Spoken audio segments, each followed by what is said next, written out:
All right, all right, all right. Testing, testing, testing. I think we're okay. Let me just turn my mic down a little bit. It seems a little hot. That's cool, though. That's cool, that's cool, that's cool. It's weird doing this solo. It's been a really long time. I feel a little rusty, but that's okay. Welcome to Scouching Live. Today, it is February 15th.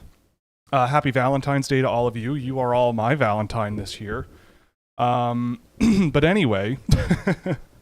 No, don't worry about it. Oh, here comes my cat. Part of the reason why I was a little late today was this little guy over here was bugging me a little bit. I'm the only one in the house today. He's a little lonely, I think, so I told him that after the show I was going to hang out with him for the rest of the day. But he seems to be impatient. So anyway, welcome to the show. It is just going to be me today. It's going to be a Q&A focused show, so if you have any questions...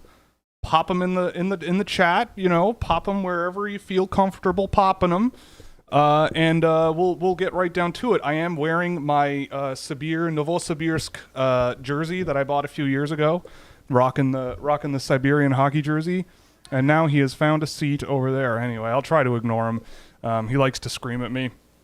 But anyway, we got a great show today. Of course, like I said, it's a Q&A, so fire away. But before we get into the topics that I wanted to sort of discuss, because there's been a lot that has happened in the world of hockey that might be worth checking out and talking about a little bit. And number one, but before we get to that, we'll do the ad read. We'll do the ad read of the day, or at least for the first of the day. So welcome to Scouching Live. We're brought to you by Fanatics. You can use the affiliate link below or scan the QR code to provide a small kickback to the show. We're also sponsored by Puck Preps, where you can get all your NCAA prospect needs and CHL draft prospect needs as well, where Sam McGilligan and I have been covering the Under-18 Five Nations tournament. You can also support us through Fractal Hockey Consulting, which is my business for hand-tracked player analysis and recruitment packages, largely dedicated to NCAA and Europe and beyond, but there are solutions for any organization. And you can subscribe to Scouching.ca, of course, which is the website that is hosting all of this stuff and paying the bills. You can get exclusive access to innovative data tools there, providing unparalleled insights into NHL draft prospects and players making their mark in the NHL, as well as some NHL analysis going on in there. So thank you very much again for joining me. Today is going to be a lot of fun. Definitely got quite a lot of questions coming in over the course of the day. He's still screaming at me. This is going to get distracting. I might have to put my headphones on. You know what? Let's just do that.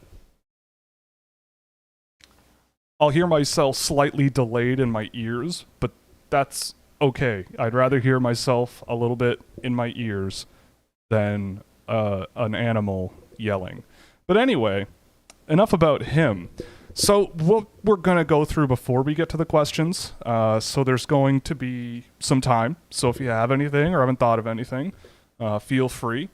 I also just realized I did not tweet out the link to this because I was frantically setting things up. So I will do that very quickly now.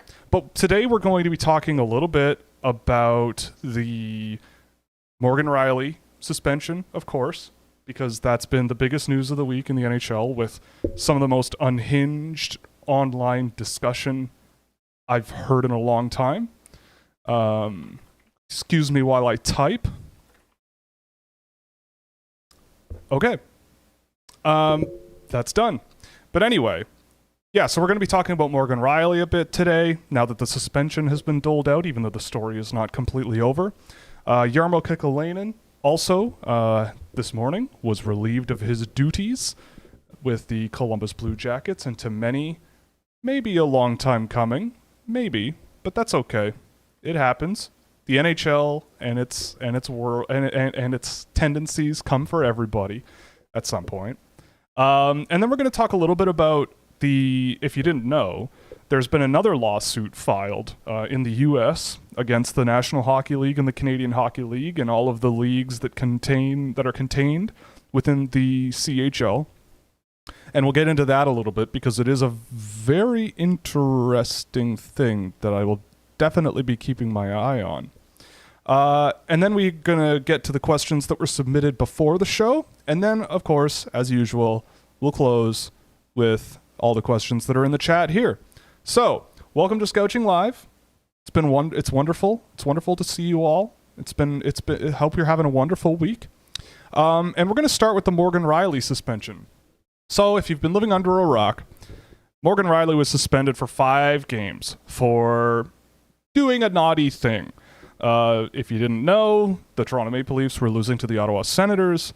Ridley Gregg gets a chance on a breakaway to score an empty netter. He slaps the puck into the net, and Morgan Riley didn't like it that much. Gave him a little bit of a cross-check to his neck and head area, and Ridley Gregg hit the ground, and there was a big old kerfuffle. It was not great. So we talked about it a little bit on Monday, and I don't really want to spend a ton of time talking about it today, especially because I'm alone. But to me, I mean, I don't know. Multiple things can be true. I mean, I think that on the internet, it's just people arguing and people are being internet people. But on one side, to me, after having seen it a bunch of times and thinking about it for a few days, Ridley Gregg, I mean, yes, he did do something that is annoying. And in the grand scheme of what the code is, I mean, look, I'm the kind of person who thinks that a lot of traditional code-related things are silly, but being a bit of a jerk is being a bit of a jerk. And Ridley Gregg was being a bit of a jerk, but in a good way. He was creating emotional drama, and I have no problem with creating emotional drama. You know, like, the NHL is so starved, in my opinion, for genuine inter-team hatred, right? Like in the 90s and even through the 2000s a little bit, you could sort of feel that kind of thing around. And I feel like there isn't a whole lot of that. Like a lot of players don't want to rock the boat. A lot of coaches don't want to rock the boat. It just seems to be a bit of a different world, which is fine. But Ridley Gregg is not cut from that cloth at all. I find it hilarious how many people are like, oh, Ridley Gregg is, he's just such a handsome, sweet boy, and how could Morgan Riley do such a horrible thing to such a sweet boy? No, Ridley Gregg has been playing kind of like this forever. It's his brand. It's why the Ottawa Senators probably drafted him. I also, but on the other side of things, Morgan Riley can't do what he did, right? I know there have been Leaf fans who have been saying, oh, he got the shoulder and it rode up and blah, blah, blah. I don't think so. And I think the Department of Player Safety video explains it actually really well for all the flack that people give player safety. I thought the breakdown they gave was very factual and logical, and how they came to their conclusion makes sense. I think it was still a little bit stiff, and that it, but the fact to me that this happened after the play ended, significantly so, the fact that Morgan Riley they said he had the time to go, maybe I shouldn't do what I'm about to do. Maybe I should just, I don't know, give him a talking to. If Morgan Riley gave him a little tap on the ankles and shoved him, we're not here. If Morgan Riley, just face washed him or got right in his face and didn't take his stick and strike him in the head area, we wouldn't even be talking about this. If anything, it would be even more exciting because it would be like a genuine inter-team drama moment. And now it's like I don't even know what. It's kind of taken on a life of its own. But, again, 5 games. They're appealing it. He's already sat 1.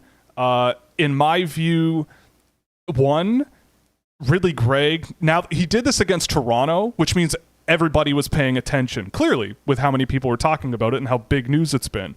Ridley Gregg is now known as a guy who will do stuff like this. It's the cat's out of the bag if it wasn't already. And I do think that over time in the NHL, most players who do things like this gotta really learn how to continuously goad people and officials into doing what they want them to do or being off their game psychologically. Ridley Gregg, I think, could do that. I mean, he's been doing it for years. He's been suspended like 6 times or so from the time that I remember watching him. This is just what he does, and he's really good at it. This is what he does. So look, it'll be very interesting to see how other teams react when this happens again or something similar happens again involving this player. Do I think Morgan Riley is like the dirtiest player in the league now? No. But I will say this. I've been saying this for years, but if anyone should have been given the captaincy in Toronto, had John Tavares not worked out, I'm surprised the automatic answer was going to be Austin Matthews because Morgan Riley doing things like this, or at least looking like he cares and wants to defend the honor of the Toronto Maple Leafs or whatever's left of that.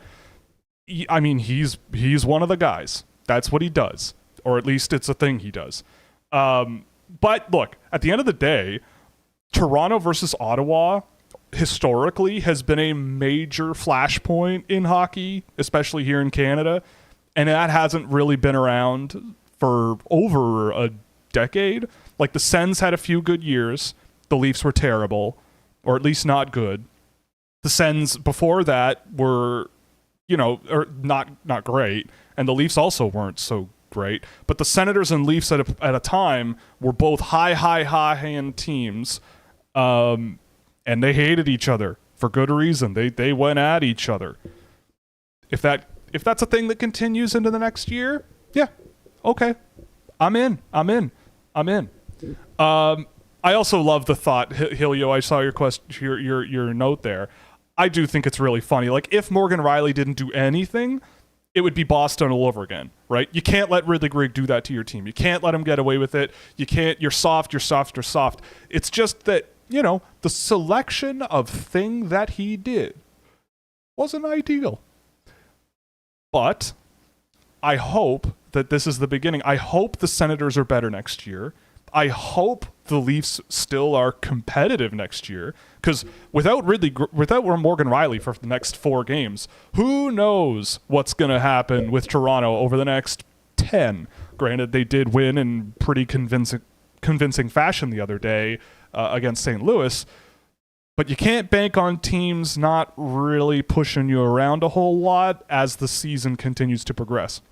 So that's all I really wanted to say about it. It's awesome. What Ridley Greig is his own brand of awesome. I also saw a clip flying around on Twitter about dunking on a certain outlet's reaction to when Ridley Greig was drafted. And so I immediately went back to my live stream from 2020 when he was drafted, and pretty much everything I said is bang on, right? Like, good guy in your lineup who will play hard, mix it up, annoy people, and have enough skill and pace in their game to, like, get by. I had him ranked lower than where Ottawa took him, but I mean, sure, if that's the type of player that your goal is, I mean, sure. And in the late first round, other teams probably do significantly worse. So if you get that guy who can play that role and do it well, great. And clearly he does it quite well. They took a divisional rival. They took their best defenseman, arguably the guy who continuously this season is probably their only top 4 guy night in, night out. Maybe the only reasonable top pair guy they have. That's all. He's gone for a significant portion of the remainder of the season. It's like 6 out of 30 is like 20% of the remaining games of the year. So maybe not 20, but it's enough. But anyway, good on the NHL for basically saying you can't go at guys that hard, especially after the whistle. Cool. And good for Ridley Greig for getting that out there. On to the next one, Jarmo Kekalainen.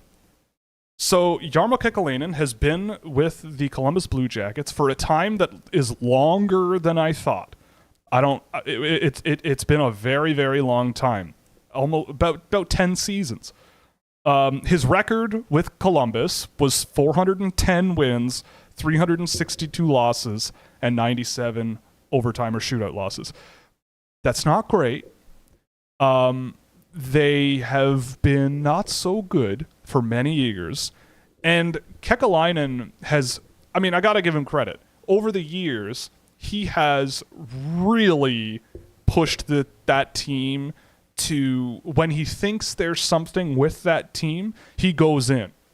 You know, he goes in full bore. Okay, the cat stopped screaming, so I can take my headphones off. This is really distracting.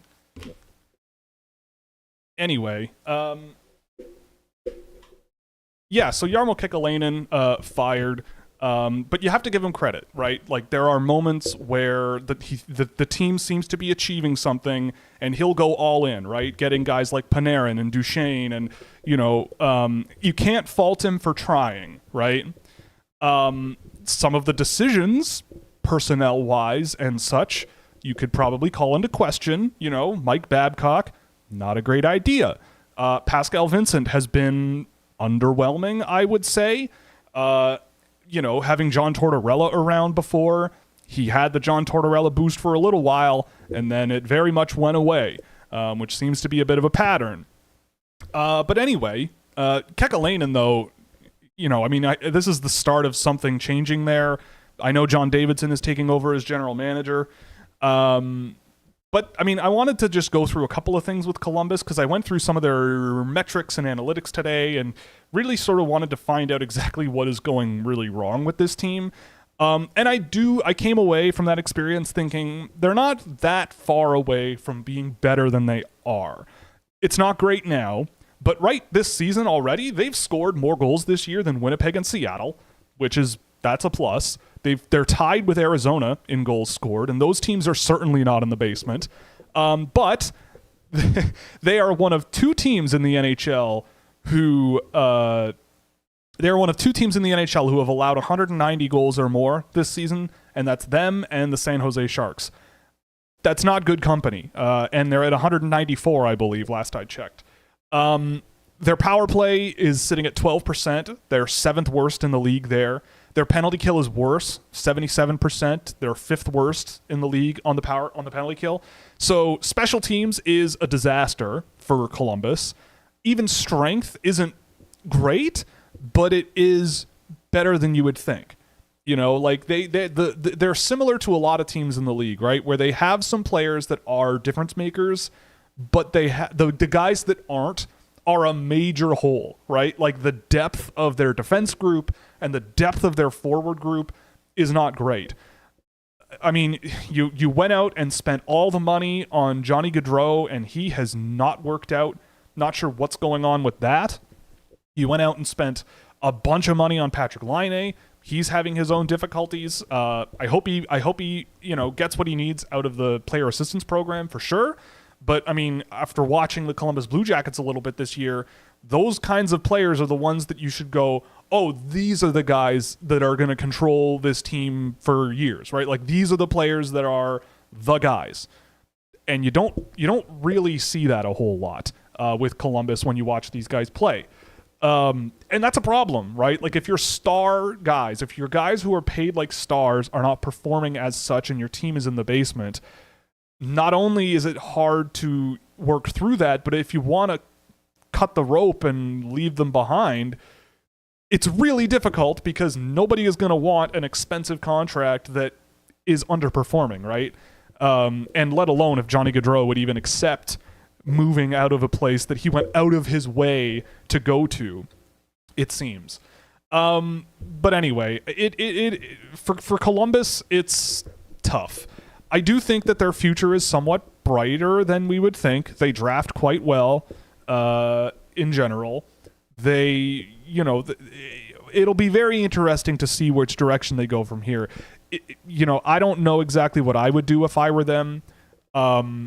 We can get into that a little bit later in the show, but for Columbus, I mean, in a way, this was a long time coming. You know, they haven't been great for a long time. They went on that little run during the pandemic, embarrassing the Toronto Maple Leafs, as you traditionally see every spring. The trees bloom and the Leafs get embarrassed, right? But yeah, so I don't know. I think that there's going to be, hopefully, a lot of sort of big shifts in direction with Columbus. I felt that Columbus was moving in the right direction when they focused on the things that the modern game really needs, right? Like, they have a lot of guys on their team who live hard, play hard, right? Like they push a lot of offense and they may relinquish a bit of defense, but they have a lot of guys who are good defensive players but don't bring anything offensively. Like it's their net negative offense is so big that it makes no difference really overall when you look at the defense. So for me, or the defending, I should say. So for me, I hope that Columbus sort of maybe moves in a more direction of saying, well, this Fantilli guy and this Kent Johnson guy, and that's kind of the direction we might want to move in, because when I've watched Columbus, those are the guys that kind of stick out to me. But, we'll see what John Davidson does from here. I don't know what's going to happen in Columbus, but, I'm hopeful because I've been to Columbus. I love that city. I didn't think I would. I really liked it there. I had a great time at the arena watching the Avalanche play the Blue Jackets there literally a month before the pandemic. It was really, really fun. Had my first ever White Claw there, which was fun. That's a seminal moment. So yeah, I don't know. It's a tough situation for Columbus because they certainly are behind where they should be. But look, also looking at their numbers, if they had league average goaltending and if they had league average special teams units, they would not be in the basement. And that's not a personnel issue generally in terms of on the ice, all the skaters. Your goaltending isn't great. Merzlikins hasn't been great, and your special teams is bad, and that makes your life significantly more difficult. And I mean, it depends on who you're bringing in, but when I look at that team up and down, I feel like they should at least have a half decent power play. But we'll see what happens. It's going to be very interesting. Whoops. So the next thing I wanted to go over before we get to the Q&A section of the show is this NHL-CHL lawsuit. So there has been a lawsuit filed by the WAIPU, I believe, which is a players' union, or like an association of player unions around mostly Europe, but also they have offices in North America and everything. And so what is happening, it is from the States. So this is a lawsuit filed in the United States, using antitrust laws in the United States that has been, I looked it up, it has been, the law that they're quoting a lot has been around for 130 years, about monopolies and making sure that, companies don't, or organizations don't have the ability to conspire to do basically whatever they want in business without repercussions from the free market. And so essentially what it seems to be coming at is that the NHL and the CHL seem to have they use the word conspiracy, but they don't mean that in like tinfoil hat conspiracy way. I think they mean that they just have a system that they've negotiated together that fulfills their needs specifically.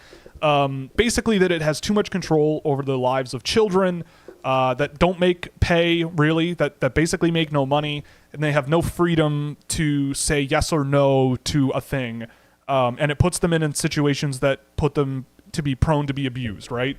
And I don't mean abuse like in the worst kinds of abuse, but like there are many different kinds of abuse that, an athlete could be subject to. Even withholding ice time in order to control a specific behavior could be considered some level of abuse, right? And so what this does is, players are essentially locked to their CHL team indefinitely, unless they force their way out. But if they force their way out, there's, potential social repercussions of that. But basically, they are using the antitrust laws in the States, saying that this type of employment with junior players as such is exploitative. There's no CBA in place, so the thing they say is that there are drafts for these leagues with no collective bargaining agreement between the players and the leagues that are drafting them, which, to me, 100% true. That is insane. Like, the fact that there's nothing these children can do, they're 15, right? There's nothing they can do to say, outside of, I don't want to play in X location, they could draft you anyway, right? Like, there's, and then you're stuck there, unless they want to trade you. So, but the problem is that in Canada, there have been a few lawsuits regarding these kinds of things, and they've really gone nowhere because the players themselves aren't really considered employees. They're considered amateur athletes. And in a way, this is very similar to the debate around the NCAA, right? The lawsuit quotes that these companies, the CHL and the member organizations, make in the realm of hundreds of millions of dollars a year. So in this enterprise that is almost $1 billion enterprise, junior hockey in Canada, major junior hockey in Canada, the people who are responsible for bringing fans in, which are, to me, the players, right? Like the players who play the game. Without the players, there's no game. Those players are making basically, enough to buy McDonald's 3 times a week, and that's it. So there does seem to be a bit of a mismatch there, and hiding behind amateur athletes hasn't worked long term for the NCAA, and we'll see how it goes for the CHL in America. Another thing they also bring in is that there are territorial restrictions of if a player is born in Texas or New York or California, like where they play junior hockey in Canada is already chosen for them, basically. Like the league in which they play is already chosen for them, and it's not negotiated by them. It's negotiated by the leagues and the agreement that they come to split up the territories or the states of the United States for where players can go. And so the lack of consent there also is brought up as a boiling point. The other thing too that they bring up is that the NHL and the CHL have agreements in place where CHL teams get paid when players from their teams get drafted a lot of money, and that money doesn't have to go to the players. It doesn't go to the players. There's also, the NHL transfer agreement where NHL teams can send players to the CHL to save money on salaries, and do so just to save money on salaries. They will, benefit from that as well. And so, if you ask me how this will go, if it goes anywhere, it'll really depend on the ability to show that these athletes are amateurs in a separate way from the NCAA, which I don't know how you do, honestly. Again, this is also an American law thing. In Canada, this has been challenged and hasn't gone anywhere. So it may very well end up that we end up with a situation where the United States, there's no territorial restrictions on where players can play from the States going to Canada, but also it could result in CBA, a CBA of some kind that the leagues negotiate with some sort of players, or in the States they might just go to the NIL, the names, image, and likeness laws or rules that they've instituted for the NCAA, and sort of just translate it to junior hockey players that want to play in the CHL for teams like Tri-City or Portland or the other teams that are in the U.S. It might affect their ability to, generate income for themselves. So yeah, I mean, look, to me, this is something that, again, like hockey in Canada is changing almost by force, right? I don't know if this is going to go anywhere, honestly. I really don't. But it is a discussion that needs to be had, right? Like these are multi-million-dollar industries that are making money. In a lot of these markets, they're making money. If they aren't making money, they don't last indefinitely for sure. But a lot of these teams have survived over the years. And have they done so by not paying their athletes? Sure. But a lot of businesses could be very, very successful without paying the people who do the work that without which you wouldn't have a business in the first place, right? So that's, obviously, like if you have a business where your expenses on players are near zero in a year, essentially, then that's a great situation for you as a hockey team. And that, in my opinion, has to change, right? Especially because, and the NCAA, I think, is a little bit more extreme for this in a way. Like, it's a little bit more obvious. But, to make the argument, but in the CHL, it's very interesting because these players oftentimes likely will never go on to make a bunch of money, right? They'll never, they're 17 years old and all of the eyeballs in hockey are on them all the time, and probably more so than they ever will be. And yet they're prevented from sort of going out and marketing themselves and doing all that stuff because they have to be considered amateur athletes. So, and again, there's no restrictions on that in Canada. In the States, there are.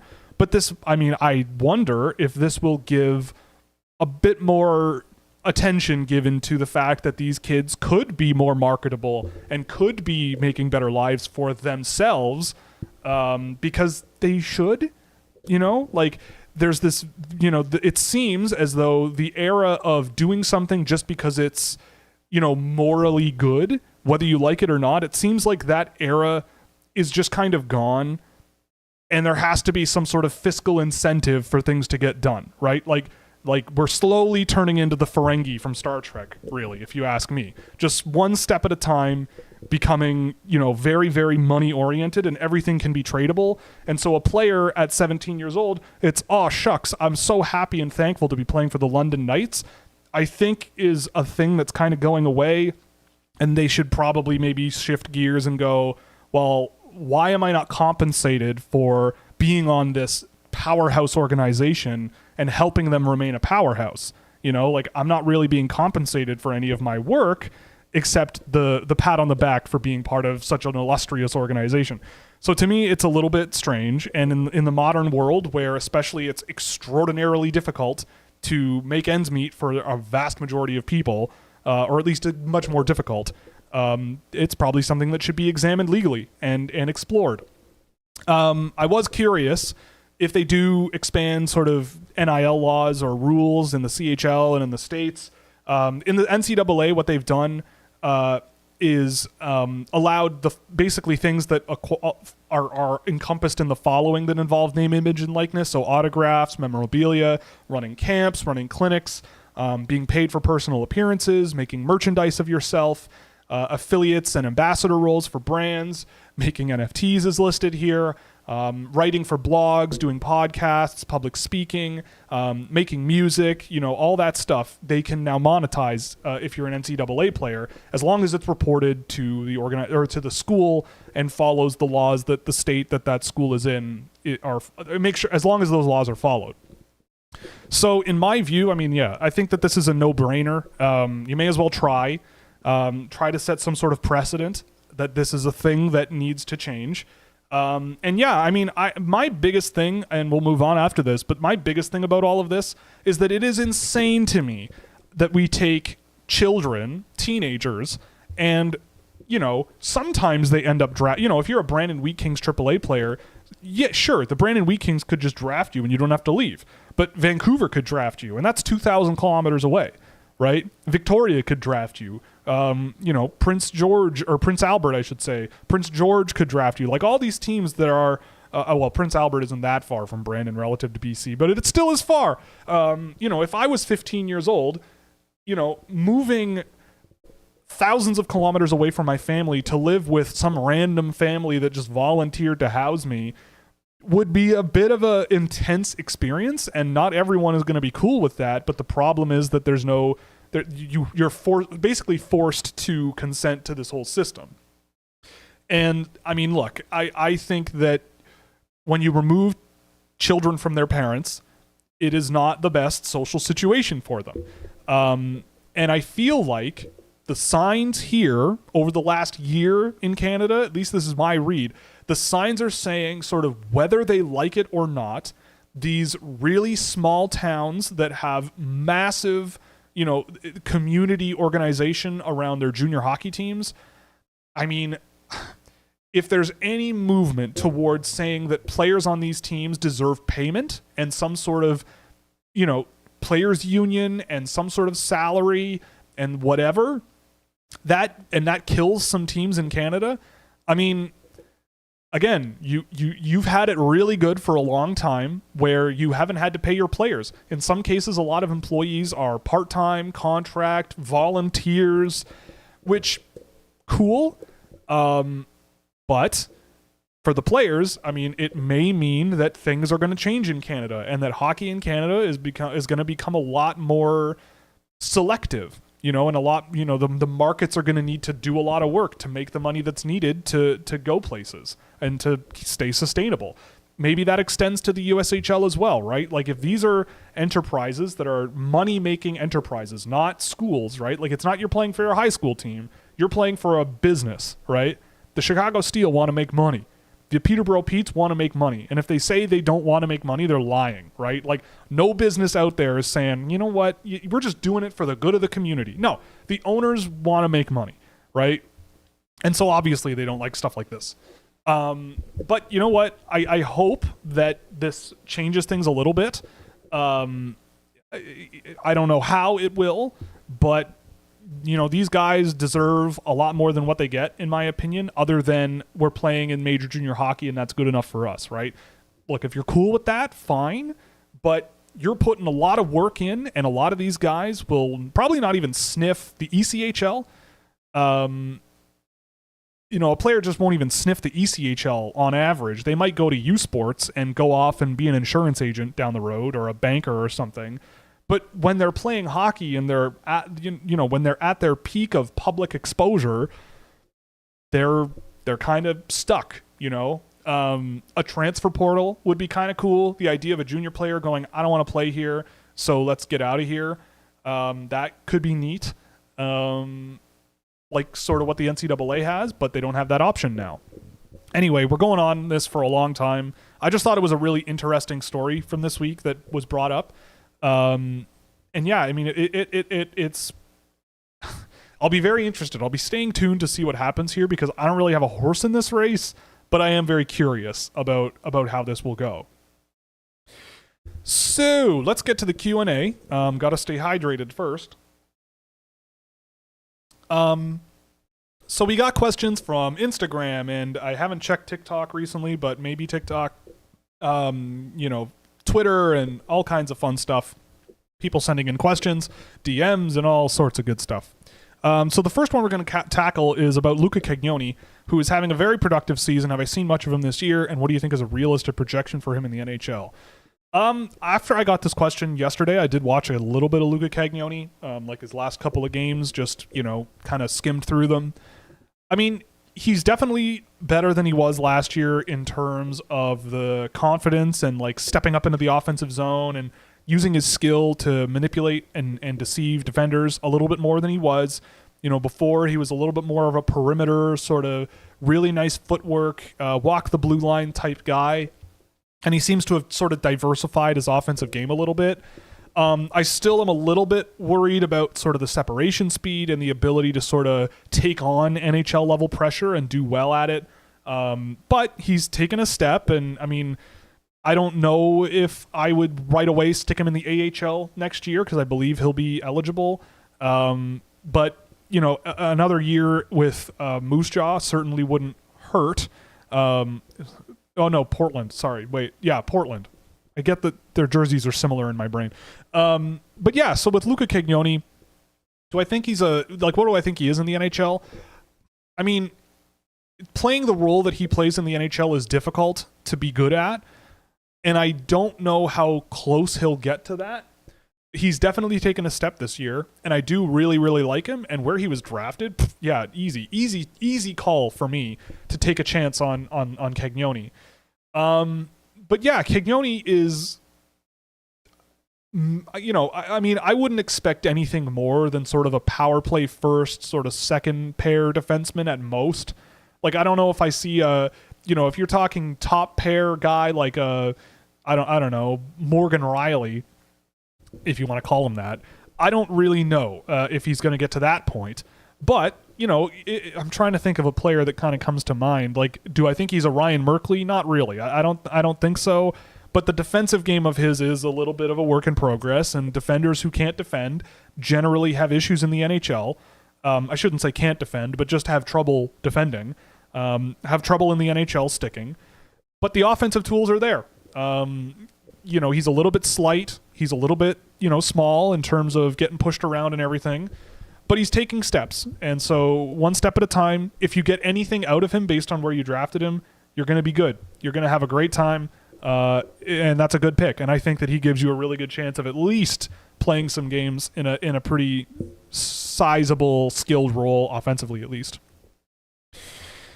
Have you ever moved? So the next question was, have you ever moved a player up or down based on a discussion or argument with a fellow analyst?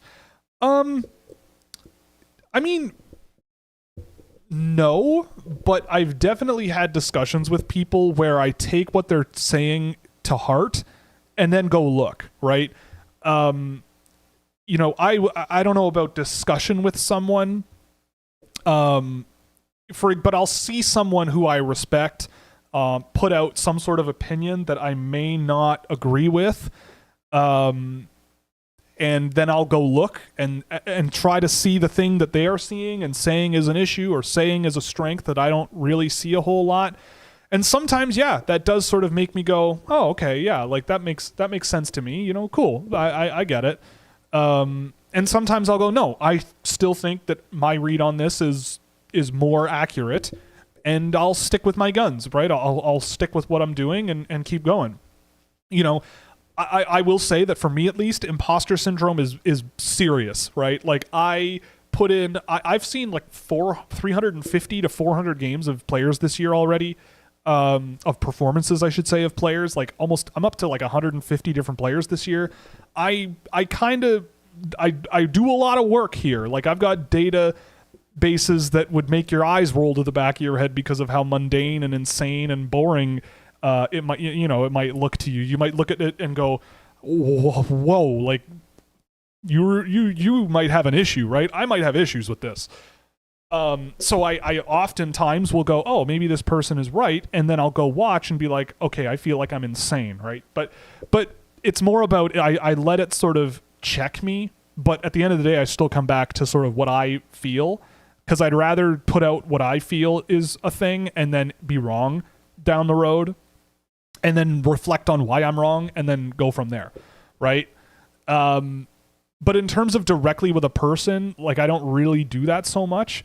There are situations where, you know, questions of philosophy will come up. So not necessarily like someone will be talking to me that may think a little bit differently from me and go, yeah, but if you see this player and they can do this role in the NHL and you can see them doing that, but you aren't putting them in the top 40, then what are you doing, right? Like, why aren't they? Because past 40, you'd be lucky to get a player. And to a certain point, I agree with that. And sometimes I go, yeah, you know what? Like, maybe that player should be higher on my board than you know, blah, blah, blah, blah, blah, right? These guys that I think are long shots, but have some potential. There is something to be said about that. But, you know, at the end of the day, generally, I still fall in line with sort of what I am seeing and what I'm thinking. But I mean, I don't completely isolate myself from other people's opinions for sure.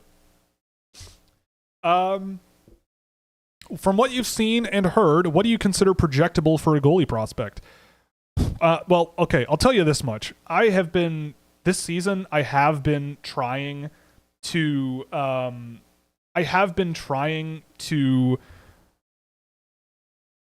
do I put it? I've been trying to really learn a lot more about goaltending. I'm really trying to learn about it. I'm reading what I can. I'm doing what I did with skaters years ago, where I'm looking at the really good ones in the NHL and looking at the ones that have been drafted really high and the ones that have worked. And I'm trying to wonder, and I'm trying to see the commonalities, right? Like, or players who get drafted really late in the NHL draft and turn out to be a thing, right? Go and watch those guys in junior or whatever in Europe and see what the factors are that led to their success. So to me, in my situation with goaltending, like the best goaltenders in the NHL to me are two things, right? Athletic and very smart positional goaltenders. You know, like like puck tracking is vital.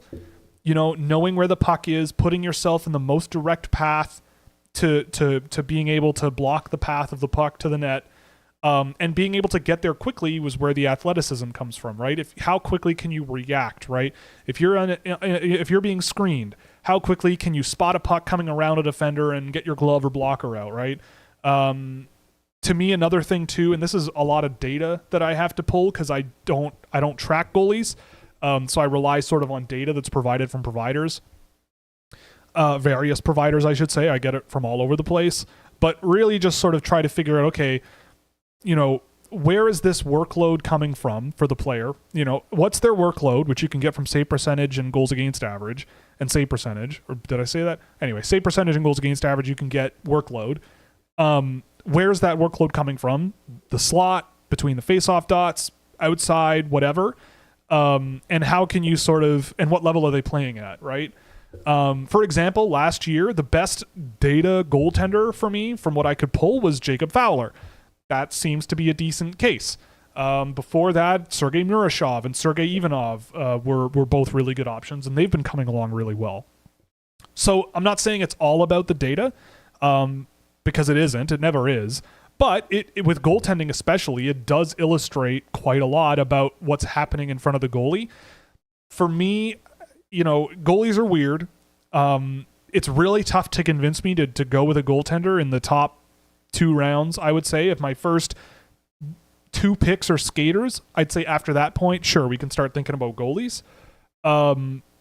Because especially, like, to me, like, I did a bunch of work earlier on in my career looking at goaltenders in the NHL and where they came from and what their performance was like when they were 17, 18, 19 years old. And the vast majority, like vast majority of guys were excellent goaltenders when they were 17, right? The guys that don't work are the ones that are sitting at 880, 890 save percentages and get drafted and then sort of stay that way forever, right? It's very rare for guys around that level at 17, 18 to all of a sudden learn how to play goalie, right?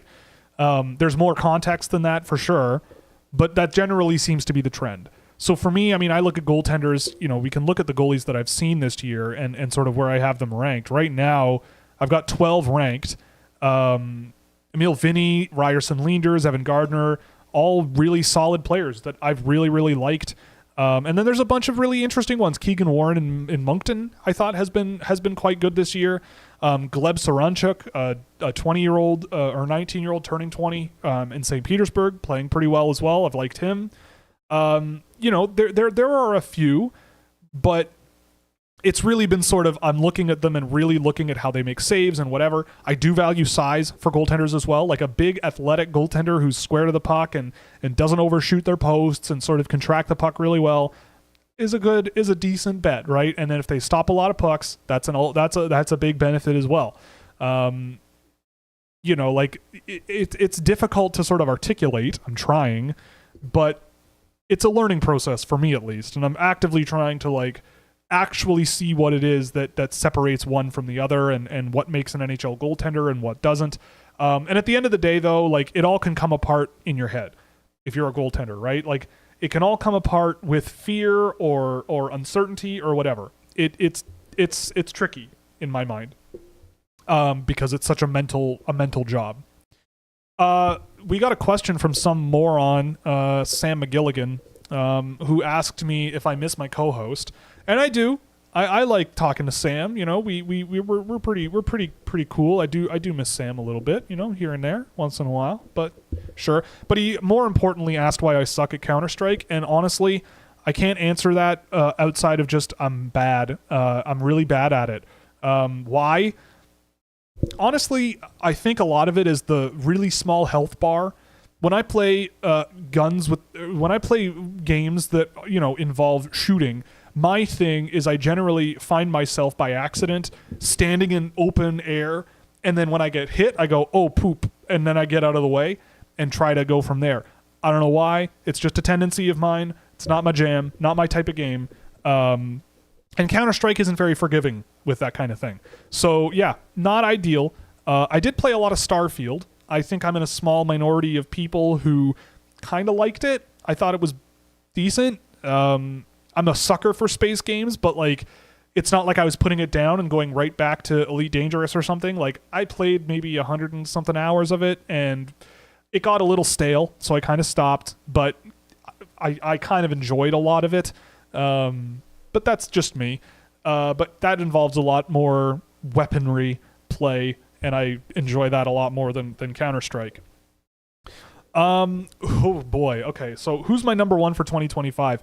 So this is funny because this happens like once a year at least for me, where I will get very tired of watching one class continuously forever.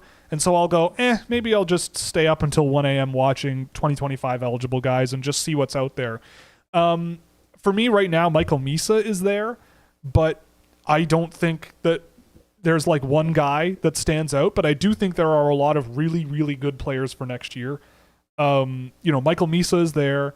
Obviously, everybody's penciling in James Haggins. I don't know if Haggins will be at number 1 for me next year, but Frondell, Anton Frondell, Victor Eklund, Cole Reshny, all have been really impressive to me.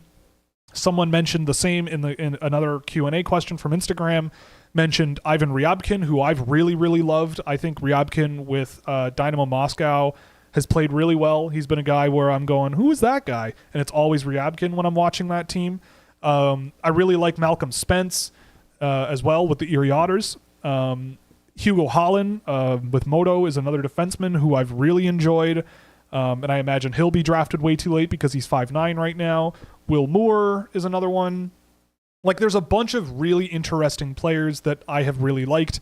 Rio Kaiser is a guy in Peterborough drafted him, but he didn't come over. He's been playing with, I want to say Red Bull Mannheim, I think, in the German Pro League. He's really interesting. He's 6'7", and skates really, really well for a big guy. Like, you want to talk Anton Salayev, there's a similar guy there who I almost like a little bit more at this point. Logan Hensler is a really good one for next year as well. Like, there's a lot of good players.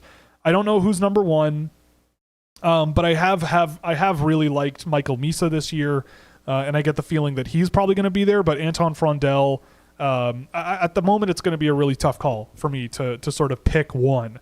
I think that there's going to be a big discussion around who's right up there, at least for me. Ivan Ilya Ryabkin thoughts. I kind of mentioned him already.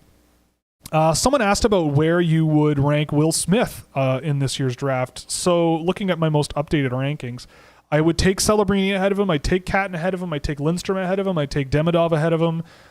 Juracek, I don't think I would take ahead of him. Bouillon, he'd probably be in the 5, 6, 7 range, somewhere in there. I'm sticking my neck out a little bit on Juracek, but if I had Will Smith to pick from, I'd probably put him in that mix as well. But he's probably part of this group. Juracek, Bouillon, Frey, Levshinov, Dickinson, all those guys.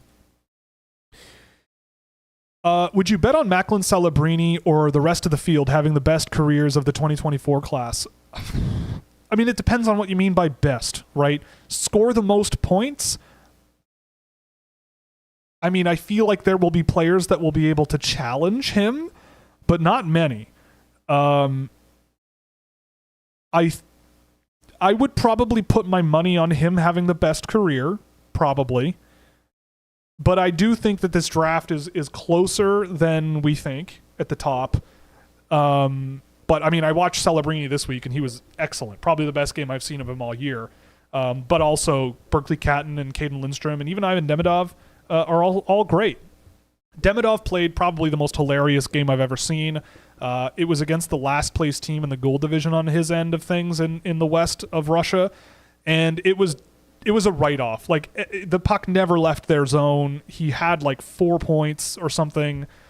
It was insane. His database, if you look at the data, if you subscribe to Scouching.ca and you look at the tracked data visualization tool that I just put out this week for all partner level subscribers, you can see Demidov is just pinned at the top right of a lot of charts because he's too good for the level he's playing at. I'm still amazed that he's there. Because I certainly would have at least put him in the VHL or thrown him to the Wolves in the KHL and let him sit there, but that's not a very common thing you see young players do.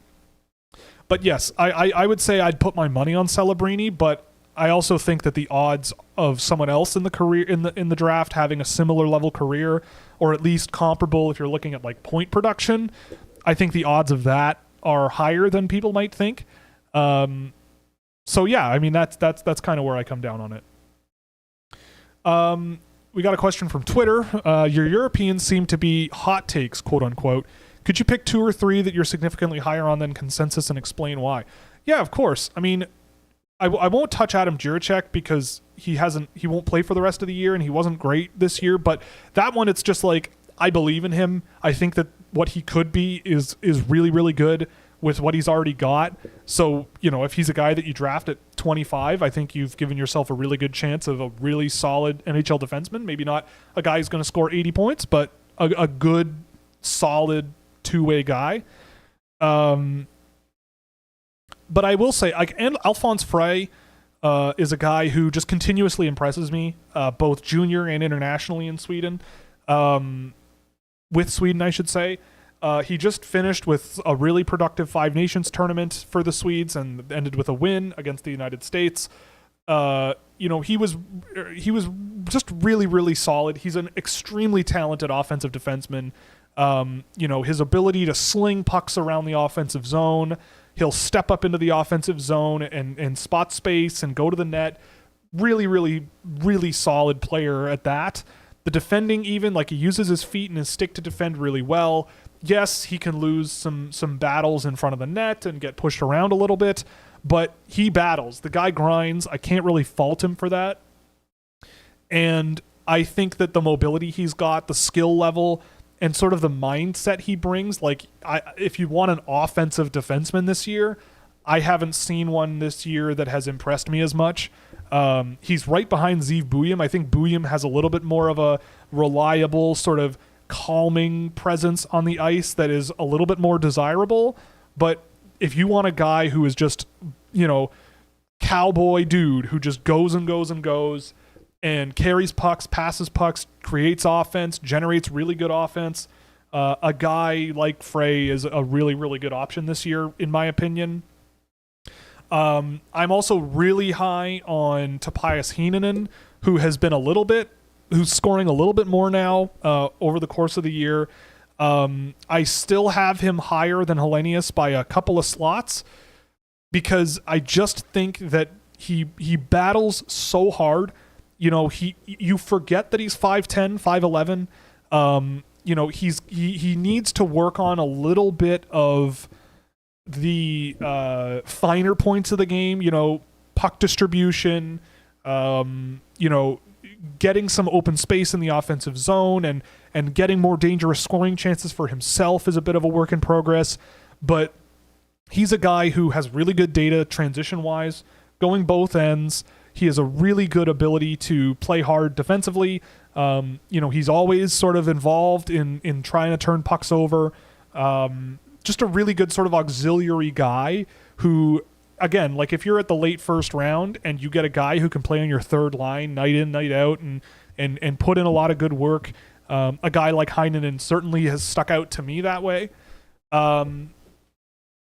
With Hellenius, I did another game of him this week, and it was probably the best one I've seen of him this year, but I still have a lot of doubts about NHL upside there.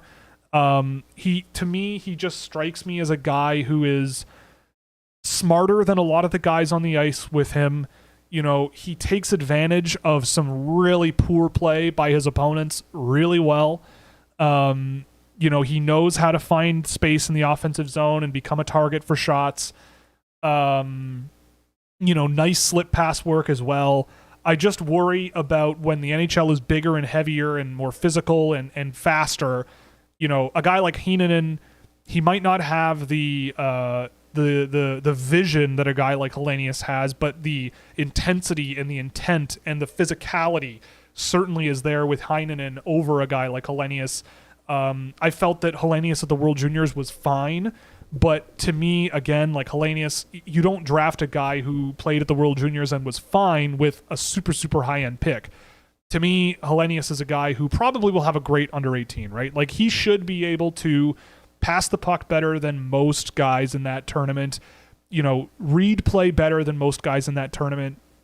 But I just feel like when you're thinking about the NHL, it's a little bit trickier for him. And again, if I'm wrong on him, I'll be wrong. That's fine. I might be undervaluing him, but when I look at the guys I have ranked ahead of him, Teddy Stiga just had a phenomenal under 18 Five Nations. Michael Hage has been great this year. John Mustard has been great this year in terms of just pace and physicality. He's bigger. I think he has a better shot. All these things that I think matter in the NHL. Liam Greentree, Emil Hemming even I've liked more than Hellenius. Again, more so because of that physical intensity, that drive, that pace in their game that exists. And again, like with Hellenius, I'm just a little bit concerned in terms of projectability. So I'll throw those guys out there. It's the easy answer for me. So the last question I got before the show that I felt that we could go over, it was a music question. So we're getting a little bit more interest in sort of the music side of things. If you didn't know, I am a musician. I grew up playing music. Primarily, I'm the guy who's in a band, but nobody should look at me. I play bass generally.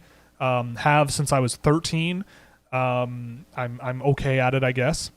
But in any case, I'm a big music guy, and my musical tastes are totally all over the place, literally. Like if someone says I like everything, I like everything. And so someone asked me what my favorite album is that this person would never have heard of.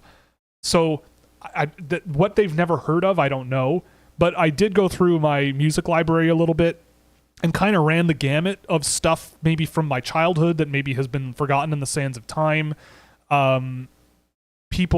Music from, really stuff that I'm almost positive no one has heard of, to stuff that kind of percolates under the surface a little bit these days, but deserves more attention. But anyway, I'm not gonna belabor it or drag this out. So we're gonna start with a band from Iceland that I adore, and I actually saw them in Iceland play their second or third concert ever, and I found them literally by walking down the street, and it just happened to be the Battle of the Bands finals for Reykjavik, and they just were playing, and I went, whoa, what is this? I've never heard anything like this before. It's a band called Agent Fresco. They did a KEXP live show that was really, really, really good. But both their albums, they announced that they're making another one this year, finally, after 8 years. But A Long Time Listening is their first one, and it rules. And Destrier is their second album.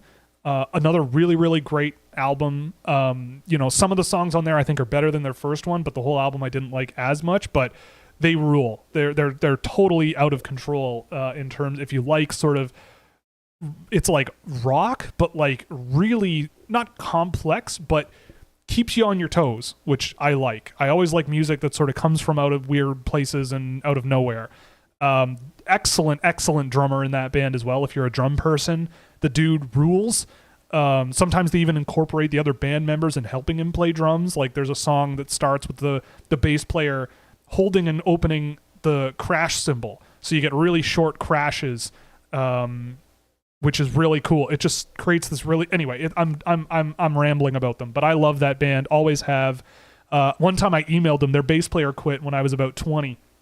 And I emailed them like 4 times being like, can I audition? Can I do it? I love your music. Can I do this? I can play your music, blah, blah, blah. Never got a response, and I feel like they probably wouldn't want to hire a kid from Canada to play in their band at the time. But anyway, they replaced him with a really great bass player as well. So great band. The next one I brought up a bunch because I couldn't think of one. But the band Black Midi, I feel like is a little bit more well-known. All 3 of their albums rule, but I really loved their first one, Schlagenheim, and their most recent one, Hellfire. Just 2 very different albums for an extraordinarily different band.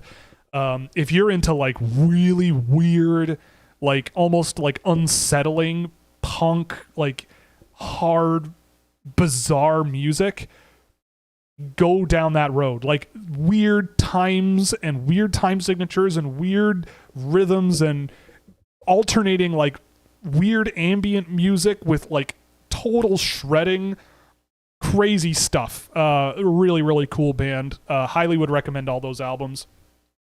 I also did want to bring up Spyro Not sure if anyone knows what Spyro is, but if you like sort of power jazz or like jazz poppy kind of vibes, that band rules. The album I love is Stories Without Words, which is one of their lesser known ones, but I love that record. I should note, if you like these music takes, on my Instagram, if I'm listening to a record, I'll post it as a highlight for Record of the Night. I want to do that more because I do love listening to music and listening to records, and I think I have some decent ones, pretty decent records in there too. And this album is one of them. Stories Without Words by Spyro Gyra, love it. Great band, everyone just rules in it, and they've been active forever. The other one I wanted to mention is Magdalena Bay's album Mercurial World. We have that one on vinyl as well. It's a duo, like sort of a power pop duo, electronic sort of poppy vibes. Really, really great band. That album front to back, probably my favorite album of the year. I think it came out in 2022. Probably my favorite album from that year. Just a phenomenal band with a really unique sound, and their music videos are also unbelievable. Their music videos are great. So check that band out as well, and that album. Apache, a hip hop producer, his album Antagonist came out last year. Love it.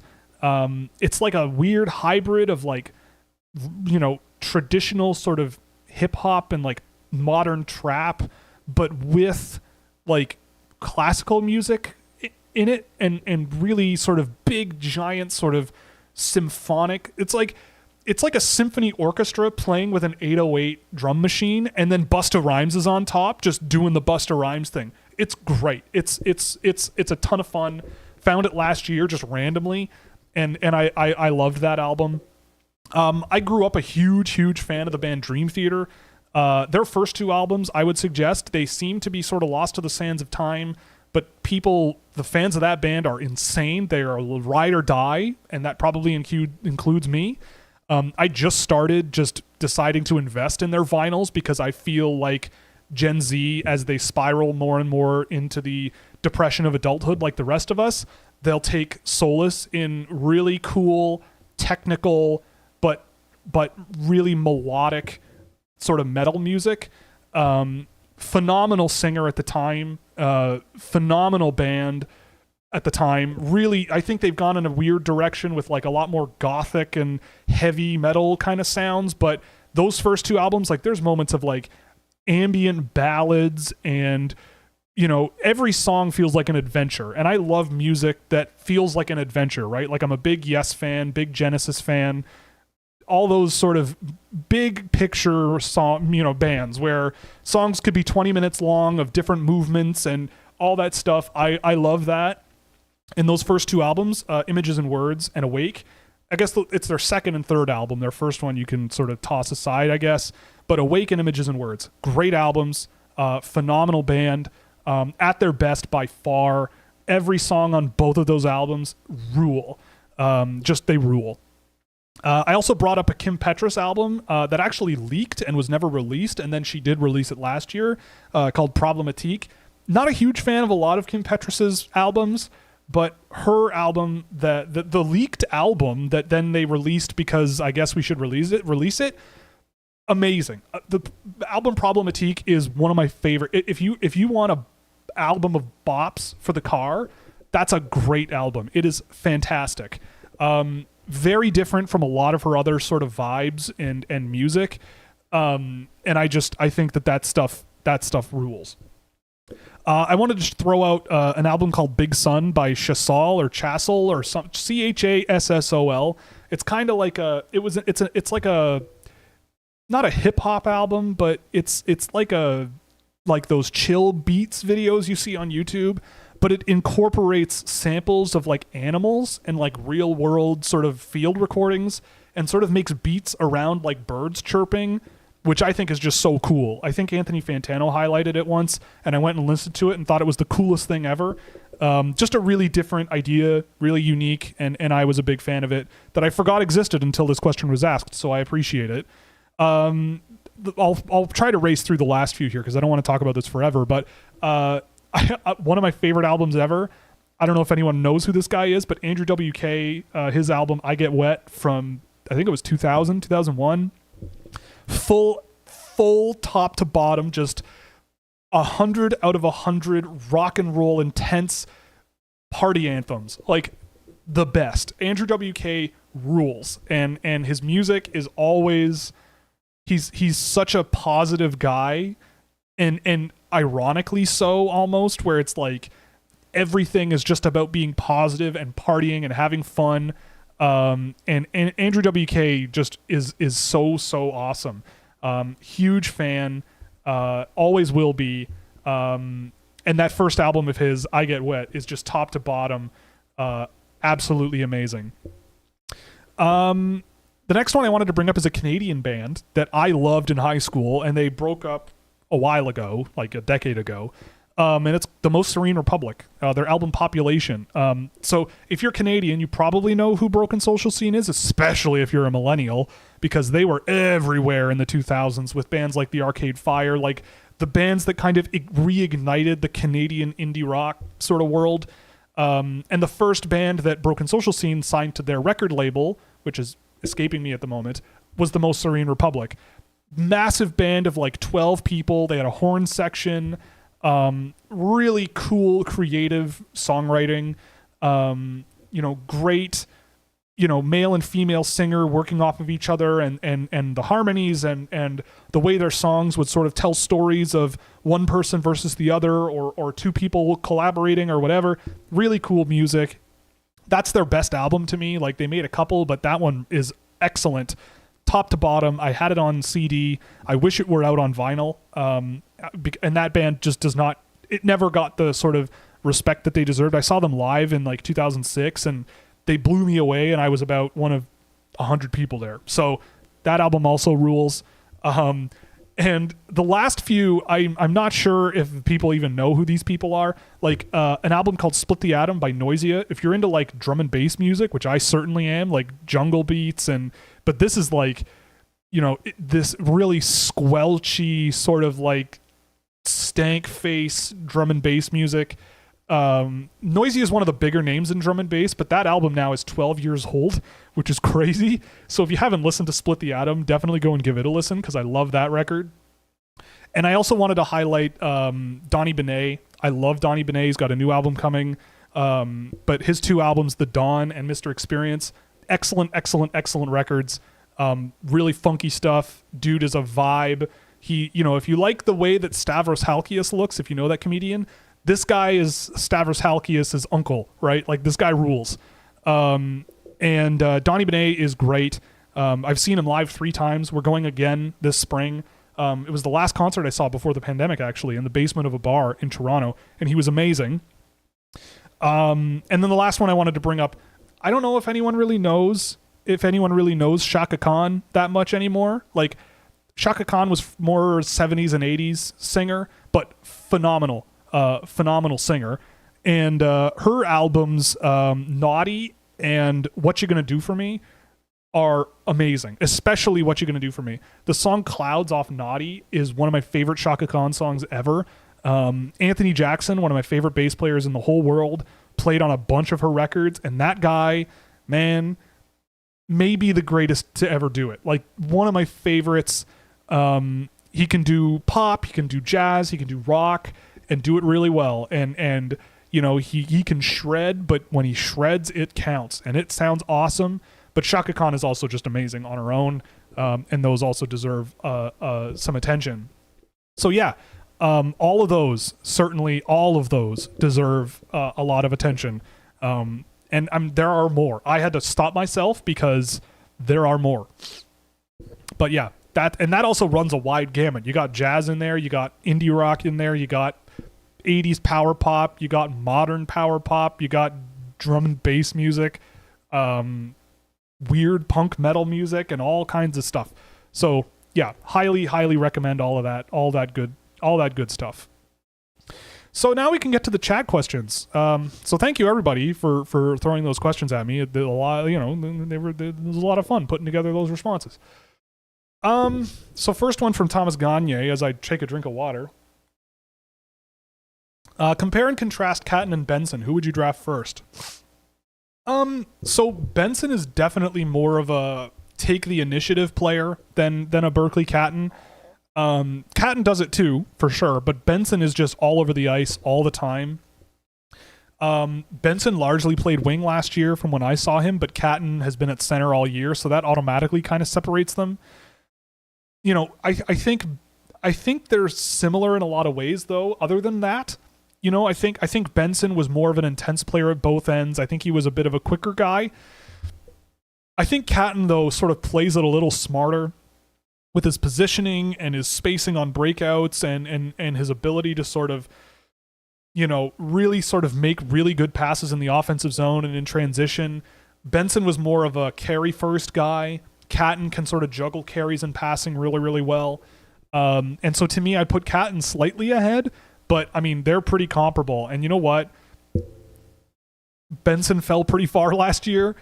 I could see the same thing happening to Catton, and I don't think the Sabres regret drafting Zach Benson, and I don't think a team will regret drafting Berkeley Catton for sure. Igor Chernyshov versus Danila Yurov, both in their draft year. Who do you take first? I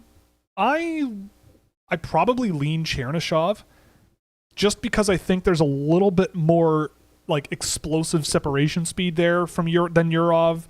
I think his sort of playmaking is a little bit more high end than Yurov. Yurov, a guy that kind of Yurov reminds me of is maybe Konsta Helenius. Like those two guys kind of have a similar, like, at the junior level, you can absolutely see how they score a lot of points, right? They're a step ahead of everybody else. They time their passes really well. They don't sort of play too fancy, but they get the job done, right? More so than their opponent. And that's really all you need to be able to do. With Yurov, it was kind of like that. You could see why he was struggling at the KHL level, but he wasn't bad. And you could see but in the KHL, you see Chernyshov have, I think, a lot more sort of those moments of, I have the puck and now I'm 3 feet away from the defender that was challenging me moments than Yurov had. And I think that separates him a little bit in my view. I think I had Yurov in like the late teens by the end of the year, and Chernyshov right now for me, I think, is at 10. I like Chernyshov a lot. I think his moments of really high-end play are worth betting on. And especially in a draft where there's a lot of players where you don't always see high-end play, but when you do, it's pretty good. He's part of that mix in there as well. Sabir mentioned loves those jersey. Yeah, I bought this just because it's fire. Granted, I mean it's a Dmitry Ovchinnikov jersey, which was kind of a meme at the time, but also I do really like Dmitry Ovchinnikov, but it was the only player on Sabir that I wanted, and I wanted a Sabir jersey. Say the Sharks. Oh no, sorry. What's this? What is this one? Howdy. Hello, Dave. Wondering how much you follow up with prospects after they get drafted. All the time.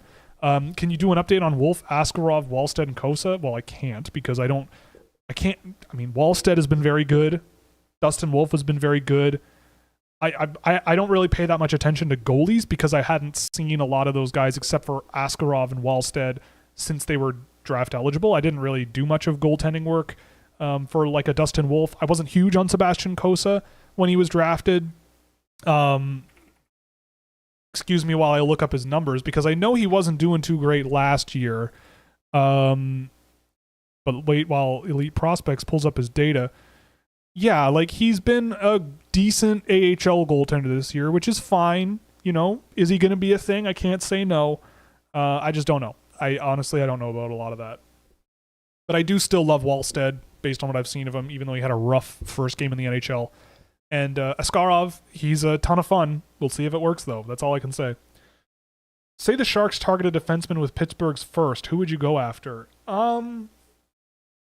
For San Jose, it probably won't be Salayev because he'll be gone. It probably won't be Levshinov because he'll be gone. It might not be Buyam, and I don't know if they would go that direction anyway. Just by judging who the Sharks kind of tend to lean towards. I don't know, Carter Yakimchuk comes to mind maybe as a potential target. If I'm really using my like drafting Kasper Halttunen top 40 brain, like a Charlie Illick might come to mind. If you want that sort of big physical, sort of rangy, mobile guy who is willing to throw his weight around, that could work. I really like Frey and Juracek, but I don't think that those guys are going to go very high, realistically. So if it had to be a defenseman, I mean, if it were me and I was thinking like the San Jose Sharks, someone like Dominic Badinka comes to mind, but that's really high to draft him. If Juracek is there, you may take the swing, especially because you probably have another elite level pick in this draft, so you can maybe take a little bit of a risk. But the story remains the same, really. If you don't have like a top 7 to 10 pick this year or in any draft, you might want to think about trading down and going for volume, because a lot of these guys, I think, have a lot of question marks. What do we got here? Hey, Will. Hello, Perennial. Mikhail Ilyin recently tied Kirill Kaprizov's D+1 scoring totals in the KHL. Why does it seem like no one in the scouting space are talking about his rise? So Mikhail Ilyin is shoveled a ton of minutes. Severstal is the youngest team in the KHL by a bit of a margin. It's kind of like what they're trying to do strategy-wise. I've watched him a few times this year because I have noticed, like you, the production that he's had. I don't know if I buy it fully, but as an offensive piece, like once the puck's in the offensive zone, yeah, you certainly see some good skill. He's got a pretty good release on his shot. I haven't seen him in a while, but I remember watching him and going, yeah, I didn't have him ranked, and I feel like that's still something that I'm comfortable with. Because, yeah, like he's not a bad player at all. He's been performing quite well. I just don't know if it'll project, but I'll take another look because I haven't in a while, and I just remember every time I've seen him, I kind of go, all right, like he's all right, but like not the guy I'm first looking at when I look at KHL guys this year. What do you look for when assessing and projecting a defenseman's defensive skills and impacts? Oh geez, sorry about that if that came through. It's complicated, right? Like, because so the biggest thing for me with defenders is like their footwork, right? If you're mobile, I don't need you to be fast, right? I don't need you to necessarily be fast. I need you to be mobile. You know, like Brock Faber, maybe not the fastest guy in the world, but boy, when he crosses the ice, like with his mobility and closing gaps and everything, he's bananas at it, right? Like it's a big reason why I'm such a big fan of Adam Jiricek, because the way he moves, his footwork, the pivots, he wasn't pulling it off entirely well in the Czech league against faster competition, but boy, he does it pretty well, all things considered, right? I think the weak point for me with defensemen is the willingness for teams to go, yes, but, you know, someone like an Anton Salayev, who's big and rangy but loses a lot of physical battles, they go, well, yeah, but like in 5 years when he gains 30 pounds, he's not going to lose those battles. And to me, it's like, well, sure, but what happens when you add that weight to a guy who skates that well? Is he going to get around as well? Is that really the focus for you, right? Because in terms of offensive tools with Salayev, I don't see a tremendous amount, right? Like, I know he scored points, but a lot of them came in the first 10, 15 games of the year. And since then, I feel like that's been a lot more of the Anton Salayev that I remember from last year and what I've seen this year. So I think it's tricky because a lot of it, I'm not working for a team, right? Like, if a team trusts their development staff, right, then sure, I can't really argue with a whole lot of, yeah, he doesn't do this particularly well, but it's only because of this, and once in 5 years we work on this, it'll be better. You know, I've heard things about NHL teams and their development strategies, and they are extremely varied, but, you know, there are teams out there that say, welcome to rookie camp, give them a list of things, like a report at the end of it, and say, see you next year at rookie camp, have a nice season. That, to me, that's not really good development. But who knows, right? Like there's a lot of uncertainty around this kind of thing. All I know is that when you look back over the years at the players that work and the players that do not work, generally it's like the players develop in a way where they still remain a very similar archetype of players, but they're just kind of better at it. You know, and the thing about development too is like, yeah, one player could develop, but what about all the other guys, right? Like everybody ideally is going to be getting better and better. The small, fast, skilled guys, they'll probably get faster. They'll probably get more skilled. They'll probably get a little bit more resilient under pressure, right? Like that's the goal with them. Just the same as these big, rangy dudes will probably get better with stick handling. They'll probably get better with actually winning physical battles for sure. But what happens when everybody is getting better? Because in general, at the end of the day, you're looking at players and going, oh man, this guy didn't really work out the way we hoped. But it's like, and all these other players behind them did, but it's because they all had sort of strengths that you could project a little easier. And the defenseman in question was a bit deficient in a lot of ways, but got places. But I do have a lot more time for defensemen. The argument about defensemen developing with defensemen, you know, I have a lot more time for that argument, because they are a little further along. Defending is really difficult.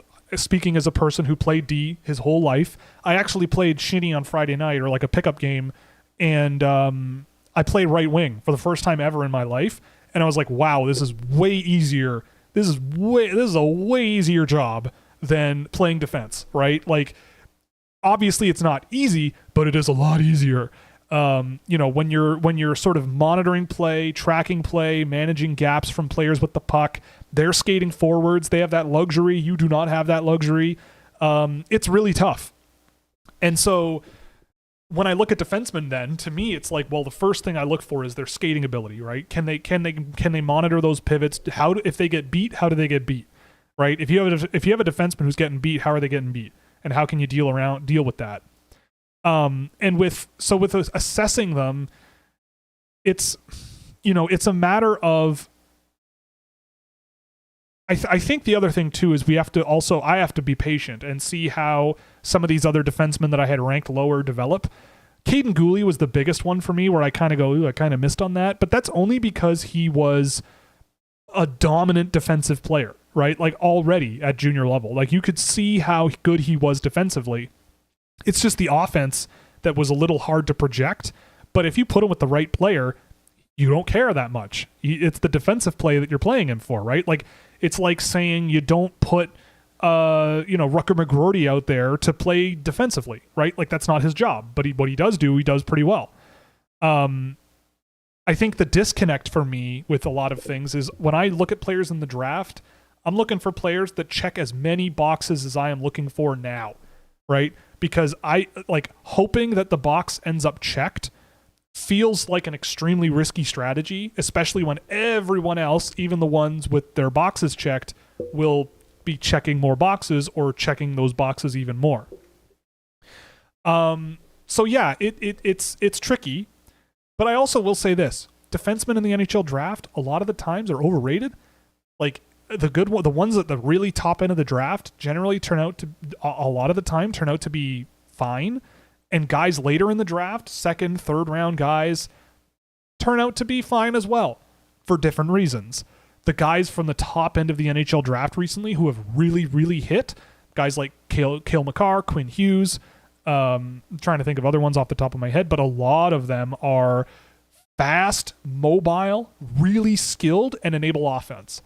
Those are the guys that generally are worth taking a chance on really high in the draft. So that's why I have guys like an Alphonse Frey really, really high, because he's not Quinn Hughes, but boy howdy does he certainly move the puck really well, skate extraordinarily well, and he could go later, than you would think. But yeah, that's kind of where I fall. I hope that answers that, because it's a tricky one for sure. How many defensemen do you think will go in the top 10? Oh boy. I would think that Levshinov and Sileyev are definitely going. Sam Dickinson, I think, is a safe bet. So that's 3. It seems like Carter Yakimchuk, it's going to happen to him too. I'll say 5. Levshinov, Sileyev, Buyum. Actually, no, you know what? Maybe not even Buyum. Maybe not. I don't know. I feel like teams might get skittish drafting a guy like that. I'll say 4. Sileyev, Levshinov, Dickinson, Yakimchuk. I'm just trying to put on my NHL hat. I think that's kind of how that'll go. But I could be wrong, obviously. I'm often wrong. This is what Ridley Gregg does. Yes, that's exactly what he does. Mikhail Holm is here, our token Swede. Hello. Bringing up Danny Alfredson fake throwing a stick into the crowd. If you don't know, Matt Sundin threw a broken stick into the crowd. which was crazy. And Alfredson the next game, I believe it was, faked throwing a stick into the crowd, which made Toronto people very mad, and it was very funny. If you were the general manager of Columbus, what moves would you want to make? Would you try to bottom out and get more high picks, or do you think the pieces they have are enough to get competitive? So you said something interesting, which is would you try to bottom out? I don't think Columbus has the luxury of trying to bottom out anymore. I just don't think they have that luxury anymore. Why are you showing that? I just don't think they have that luxury. And also, I don't think that's a good strategy, honestly. Like you're running a hockey team, you should, for the situation you're in, at least try to be competitive. Super high-end draft picks are no guarantee of anything. But having a team where the expectation is to not win, I think is a very bad situation to be in. I think that's a hard hole to dig out of, right? Like if you're a bushy-eyed young guy who's been on winning hockey teams his entire life, and then you get to the biggest show in the world in the NHL, and you're awful, and the team itself is like, yeah, but this is the point. I feel like that messes with your brain chemistry a little bit, and you go, well, okay, like, do I try? Like, am I here to try to make us bad? Like, what's the point? So to me, again, I said it earlier, I don't think Columbus is in as bad a position as they could be, at least at even strength, but I mean, look, in my view, this is me, the Goodbranson deal is a disaster. I think that guy is problematic, even though he hasn't been awful this year.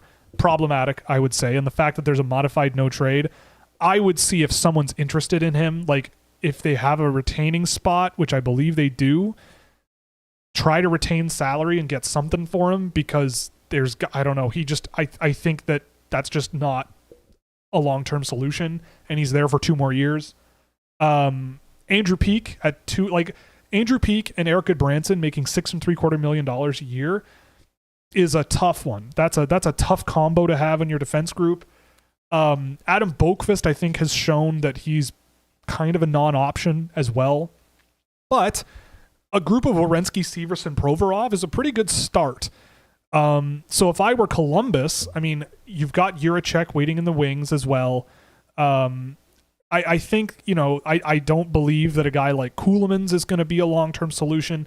Maybe a Matejchuk mixes in there, but they already like guys like Bean and Boqvist play even a Provorov even play that kind of a role. And I think that at least Provorov is, I don't know, I'm not the biggest Denton Matejchuk guy. Maybe he'll play in the NHL, but he's not going to drive a really huge defensive results for you probably. More of an offensive leaning guy, and I think that maybe a bit more of a defensive lean is kind of what their defense group needs a little bit of. But also that doesn't mean Eric Goodbranson and Andrew Peeke, those big guys who aren't super mobile and struggle to move the puck and all that stuff. I mean, you've got a lot of solid guys up front. The big problem to me with Columbus is that Boone Jenner is not your core guy. He's a good player and the captain of the team and everything. That's great, but he's not your core guy. Jack Roslovic is not your core guy. I imagine you try to move Jack Roslovic, even though he's a hometown kid. But like the fact that Johnny Gaudreau and Patrick Laine making $18 million on the cap, and Elvis Merzlikins at $5.4 million for the next 3 seasons after this one, that's way too much money to be squirreling away in guys who are not performing up to that amount of money. I don't know exactly what the solution is, honestly.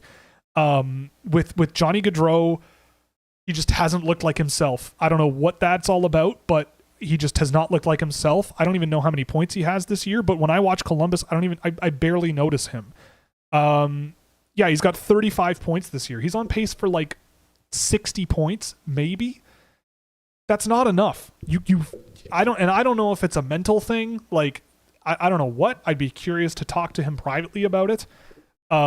Patrick Laine clearly is dealing with stuff himself. I don't know. I look at the pieces they've got though, and I think that there's some good stuff there. I think Adam Fantilli's a great piece. I think Ken Johnson's a really good piece to have on the team. Kirill Marchenko, I think, is a lot of fun. I'm hoping Cole Sillinger sorts things out. It's hard to say without knowing the inner workings of the organization. But I do think that the ship could be righted without having to burn it to the ground.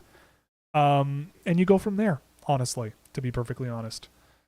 But I don't have any easy answers. But I mean, right away, I would say, see what you get for Jack Roslovic. You know, listen on everybody. I would listen on everybody, but I wouldn't jump out and try to make a bunch of moves. Oh, I forgot they bought out Alex Wenberg. Oof. Because he's been good with Seattle. But yeah, I mean, and they don't even have a lot of draft picks this year. Like, I think they were hoping for better things, and unfortunately, they haven't gotten them. Good morning. Discuss Quentin Musty. I haven't seen a ton of him this year, but he is nasty. Big, skilled, physical guy. Makes plays really well. Pretty good shot. He's been great. And I had him ranked 12th, I think, last year. He would have been my guy had he slipped to Toronto's pick. But Gavin Brindley's also pretty good. But Quentin Musty has been excellent this year. What's happened with Gleb Trikazov? Why is he struggling? Honestly, I don't know. I've watched Gleb Trikazov a few times. He has gotten better, but not nearly to the point where it's like, yeah, he's still a super, super high-end guy for me. A lot of the issues I've seen came out at the KHL level where he's just not quite up to KHL pace still, which is weird. Like, his straight line speed is good, but just getting around the ice, using his turns and finding space and skating into it, making himself a target is really tricky. When he does touch the puck, he takes way too long to make a read and make a play and all of that stuff. But the shot and the playmaking are still there, and you see it when he plays in the VHL and the MHL. He is... I still believe, for sure, and you give him a long-term trajectory, but I'll admit, yeah, he's having a rough year, for sure. And also, I will say, like, he's not surrounded by the best team. Like, they have a lot of fun young players, but the vets that they have, their VHL team is awful offensively. Their MHL team is dominant, but in a weak division. But they have a lot of fun young players. And the KHL team, I believe, is also not the best offensive team, I believe. But the teams that Trikazov is playing a lot of minutes on, which is the VHL team generally, they can't score. Some of that falls on him because he's the guy that needs to score. But I don't know. It's a weird one. I'm still hopeful, but he's been tough this year for sure. What do you think is the ceiling for Scott Morrow? I think he could be as good as Adam Fox. I don't know about as good as Adam Fox. That's like one of the best defensemen in the NHL. But I do think Scott Morrow could be a very good NHL player. Like, we're talking about Columbus. Like, you throw an Ivan Provorov kind of player out there, I'll take it. Damon Severson, I'll take it. You know, like something like that. Maybe more leaning in the Severson area. Sure. I love Scott Morrow. I think he's been great in college, and he's got a great future ahead of him, I think. Dickinson and Juracek would be nasty. Yeah, sure. In Columbus, I could see that. I don't know. Columbus needs more up the middle. But obviously you don't draft for need. But gee whiz, like the idea of a Berkeley Catton teeing up Kirill Marchenko, or a Ken Johnson working off of an Ivan Demidov and Voronkov and Marchenko could be a ton of fun. There's a lot you could play around with that I think could benefit them offensively, but who knows? I mean, sure, Dickinson could be a really good get as well. Is TJ Ginla in the top 5 too crazy? I mean, I think so, but top 10 I could see. He was like 11 or 12 for me for a while. He's 16 on my list, but that range is very, very close. How full circle is the non-alcoholic White Claw? I have not had one yet. But I don't know. I'm trying not to drink so much anymore. I'm on some medication that does not agree so much with booze, and it's been kind of nice, you know, not drinking the booze, and you can replace it with like other junk that you can put in your body. It's great. It's great. I mean, I'm half joking, but I mean, in the summertime, sure, I'll toss back a few cold claws. Why not? But it is very funny in full circle that that's true. What's better for your time when what's better when draft day come? Oh my goodness, Ray, read before you write things. What's better for your time when come draft day? Draft for players who are for sure NHLers or high upside talent.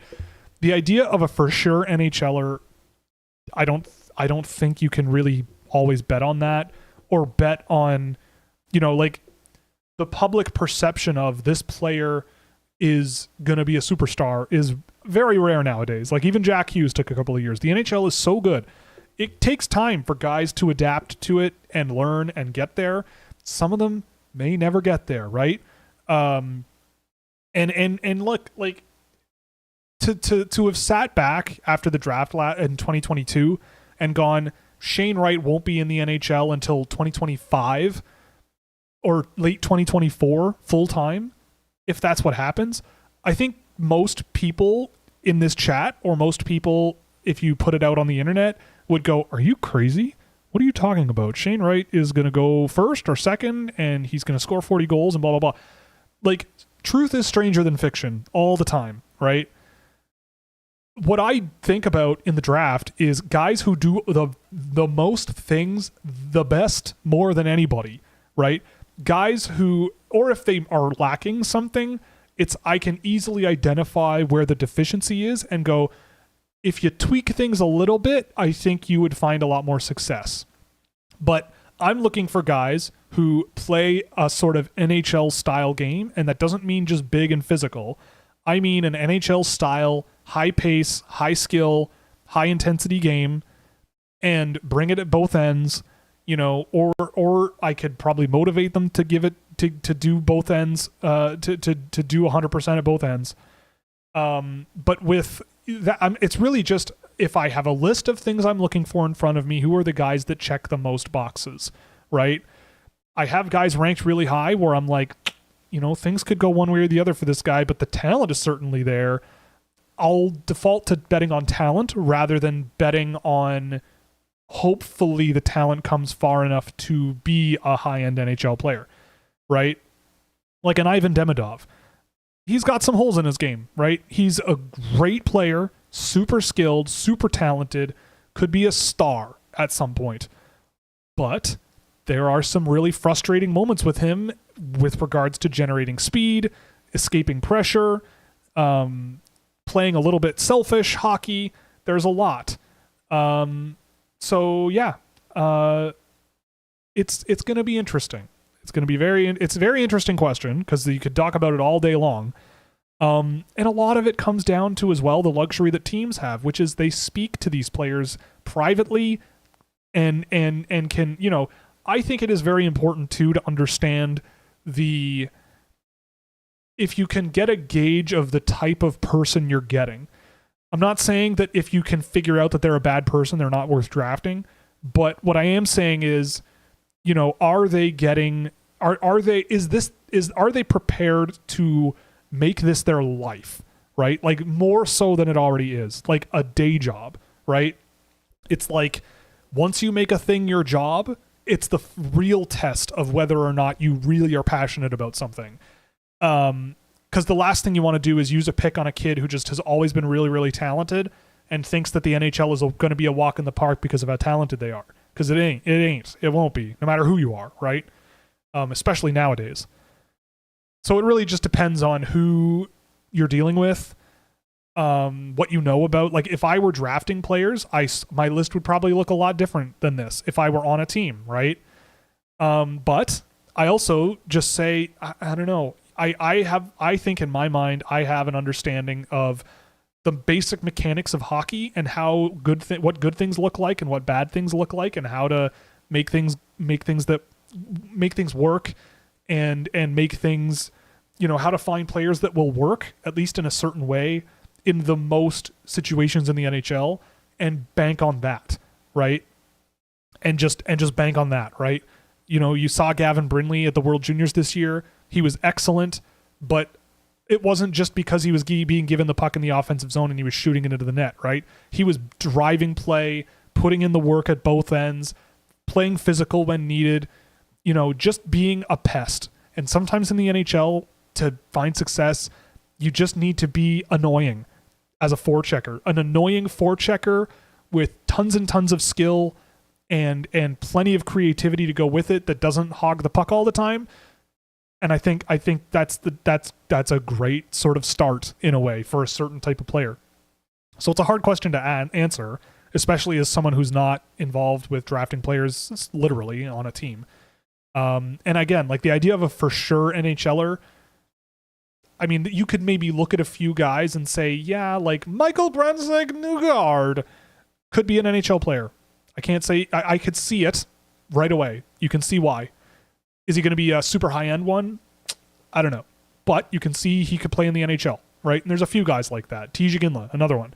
Could he play in the NHL one day? I would be very surprised if he didn't. Is he going to be a super, super high-end NHL player? I'm not totally sure, right? Depending on what your definition of super high-end is. I know mine, but, you know, a lot of guys you could see, but there are also guys where you're like, geez, you know, I find that in the draft, when you go, holy crap, this guy is fun, that's generally a good sign. You know, if you go, yeah, he's fun, but the part after the but to me doesn't matter as much as the first part, right? Because fun usually entails things that NHL players need to have, right? I always thought it was lame that CHL players couldn't play for an AHL affiliate of an NHL team when they're drafted until they're 20, so they're making $100 a week instead of thousands. Exactly. That's 100% the problem to me. And yeah, I think it does affect a lot of players in a way because some players, yeah, they outgrow the CHL, but they're not ready for the NHL.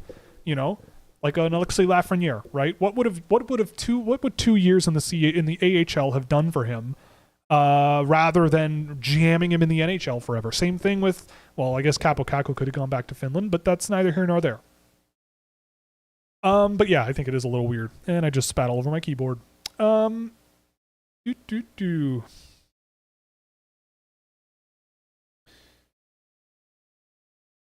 Yeah, so someone mentions drafting Will Moore at 18. I mean, there's a lot of underhanded things and things that happen in smoke-filled rooms in the CHL that would lead to things like that happening, for sure. When scouting a player, what are the main traits you look for in a player that could be a good NHLer? Oh my goodness. Well, look, the thing about the NHL, I say this a lot, it is fast. The NHL is F-A-S-T, fast. You got to think quickly. You got to make plays quickly. You got to pass pucks hard. You got to play fast. You got to work hard. Like you got to forecheck. You got to work hard. You got to be, you know, being able to say shoot the puck really well to me is somewhat secondary. Number one, you can work on that in practice till the cows come home. And players, I would be extraordinarily surprised if there was a hockey player who was like, you know, I don't really feel like working on my shot today. I think I might just, you know, work on my backwards pivots, right? No. I feel like a lot of hockey players would go, oh yeah, like I'll shoot 100 pucks before the end of practice. Why not? But there's just a sense with hockey at the NHL level, especially. For me, I look for guys that can, if you're a defenseman, I need you to be mobile. I need you to be able to cover ice really, really well. The direction of play in the NHL changes quickly. Pucks can go from one lane to another in the NHL very quickly, and you have to be able to adapt to that. Guys are really fast in the NHL. If you can't monitor rushes and drive them wide and not let them get past you and around you, it's a non-starter, right? You know, are you a guy that throws your weight around? I'm not necessarily super, you know, interested in that, but when the time comes, especially as a defenseman, can you? Okay, great. Good. That's a plus. And in the offensive sense with skaters, look, a lot of hockey people might disagree with me, but to me, there is such a thing as being good at hockey, just zooming out as much as you possibly can. And to me, you can take the idea of like, this group of players does this for us, and this group of players does this for us. And so that means we have to exclude players that don't fit that bubble. I think that's ridiculous. Like, to me, I set aside size and focus on intensity and intent. Are there players out there who are trying to dictate what is happening in the NHL game, or are there players who are more reactive to other teams dictating to them, right? Like, I would much rather have guys who constantly want to be in control of what is happening in the game. It's that simple. So when you get the puck, can you find a guy quickly? Can you move the puck to them accurately? Can you, if you want to skate with the puck yourself, can you create space for yourself? Can you hit guys in stride? You know, I'm not a person who thinks the dump and chase is dumb, but if you're going to do it, is that player actually going to beat and win that race, right? Like, is that player going to forecheck hard enough to win that race and win the battle to get it back, right? I don't care if they're 5'6" or 6'6". Are they going to do that, right? Just being big doesn't mean anything. Just being small also doesn't mean anything. So to me, it's like a combination of what talents do they contain and how do they use it? And in the NHL, what works and what does not? And having done this for now, detailed work on the draft, video-wise, this is now my 1920, like, fifth one? 4, 3, 2, 1, 0, 9. Sixth one. Oh my God, this is my sixth one. Seeing the guys from years ago sort of making their way into the NHL now, and seeing the ones that are finding success and the ones that kind of aren't, you can kind of tell, right? Like, a lot of the ones, some of them are just the guys where you give them the puck in the offensive zone and they can put it in the back of the net. That's fine and dandy. But the really valuable ones to me are the ones that can control play in all zones, apply themselves in all zones, and just play really effective hockey, right? If you don't have the puck, how are they at getting it back? When they get the puck back, how are they at getting the puck to safety, or getting it to safety themselves, or just getting into the offensive zone themselves? If they are in the, if they are in the offensive zone, are they a playmaker? How effective are they at that? Are they a shot first guy? Where are the shots coming from? And it's like all of these things kind of go into the soup, really. How high do you think Alexander Zetterberg can climb in the draft with a good U18? Zetterberg is fascinating. I mean, I think he'll be a guy that goes later than people think, but I imagine he'll be very successful at the U18. I think the Swedish U18 team is going to be pretty good at that tournament. They were pretty good at the Five Nations this year. Maybe not spectacular, but I think they'll be pretty good. But yeah, I think he'll move up quite a bit. Maybe a mid-round guy, but I don't know about a maybe second round if teams are really feeling frisky. But he doesn't really strike me as a guy that NHL teams, as an undersized player, that would go out of their way to make one of the first guys off the board for them. What makes a player land on your D&D list personally?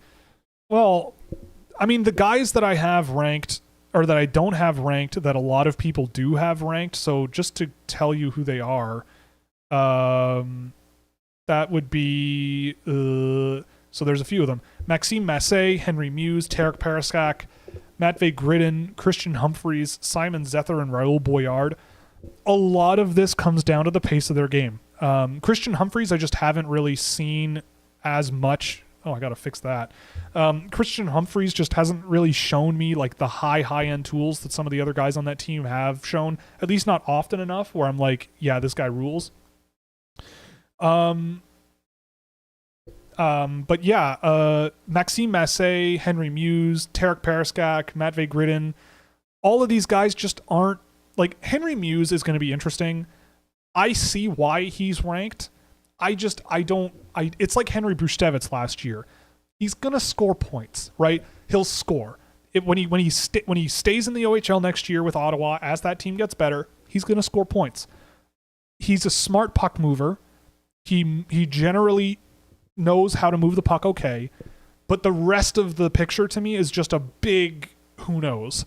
The skating, the offense, I think, is okay. The puck distribution offensively is better than the average OHL defenseman. But with Muse, I just don't see an NHL player there, I guess. And to a lot of these guys, it's like it's the guys that are slightly ahead of most players they play with, but don't show the tools that the NHL requires, right? Tarek Periskak, he knows how to stop at the right time, give himself 2 feet of space, and Andre Becker passes him the puck and he shoots it, right? He knows that he needs to go to the net. But it's like, in order to get it's a lot of guys where, in order to do what they do best, a lot of other things that they don't do super well need to happen, right? Get the puck away defensively, move the puck offensively, find space in the offensive zone. If you're going to the net, battle in front of the net. Cool. And with Periskak, I just get bad vibes about how much he's actually factoring into the offense of Prince George when guys on his line are really, really good this year. 1 second. Oh boy, it's already almost 4. Okay, well, that's cool. I'll go until my voice goes out, all right? Just because it's me and you, everybody, just like old times. But yeah, I mean, that kind of factors into it all. Like Maxime Massé, decent playmaker, certainly big, but I don't see him use his physicality very often. I don't think he's particularly quick. I don't think he's particularly skilled. I just don't have a ton of interest in a Maxime Massé. Again, it's like, also the other thing too is there always going to be a player that I am more excited about than this player that is ranked on average the highest of everybody else? Probably not. Probably, right? Like if we're talking Matvei Gridin, who has a ton of points in the USHL this year, but I see a Kuzma Voronin with Youngstown, who's playing like 8 minutes a night, as a more interesting option, right? Gridin has the luxury of playing with Sacha Bovaert. I think Voronin is playing with 2 2007-born guys on like the third line, but that's a guy who gets around the ice extremely well, plays more physically than you would think, highly, highly skilled, great shot, just doesn't get the chance to use it as much as you would think. And I'm more excited about one player than the other, and that's just all the way down, really. But guys like this are probably some of the best players out there that I don't have ranked if you want a specific role for these players, right? But yeah, I mean that kind of outlines it, I guess. Do you think the Senators will have a different drafting philosophy with their new regime? I mean, yeah, they got rid of pretty much everybody. So I think that things are going to change in Ottawa, you would think. I'd love to hear your thoughts on Harrison Brunicky. I've seen and heard everything from could be a surprise first to not even in the top 64. So he's in my third round. It's all skating with him. Like if you are easily enamored with skating ability, then I could see Brunicky being a guy you have in your top 2 rounds. For me, it's like there's the skating ability, but the rest is a major mixed bag. I haven't seen a ton of him, so he is on my list to circle back on soon. But I don't know. He's one where it is, if you want to bet on skating, then go nuts. But other than that, he's very unrefined. I know some people have him really, really high.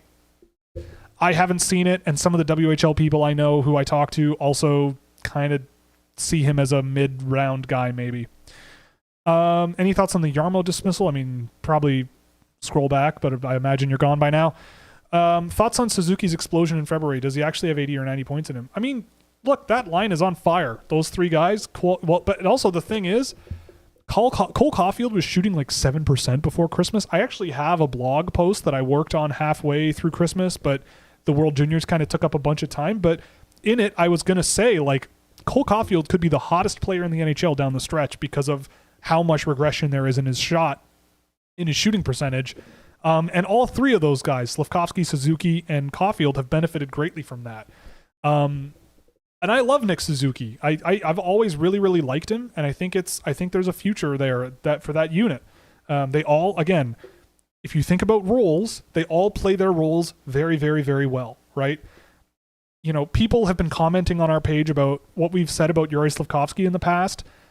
And look, I think a lot of people are just missing the point. With Slafkovsky, he is playing his role extremely well now. He has settled into, I'm responsible for X, Y, and Z. That is my job. I'm going to do it, right? You know, if it were a shootout, am I giving the puck to him or Cole Caulfield? Probably Cole Caulfield. If it was him or Nick Suzuki, probably Nick Suzuki. But the forechecking is good. The spotting a target and passing the puck to them relatively quickly is good. The ability to go to the net, make plays around the net, is good. It's all there. So if that's what his role is, he's settled into it and he's doing well.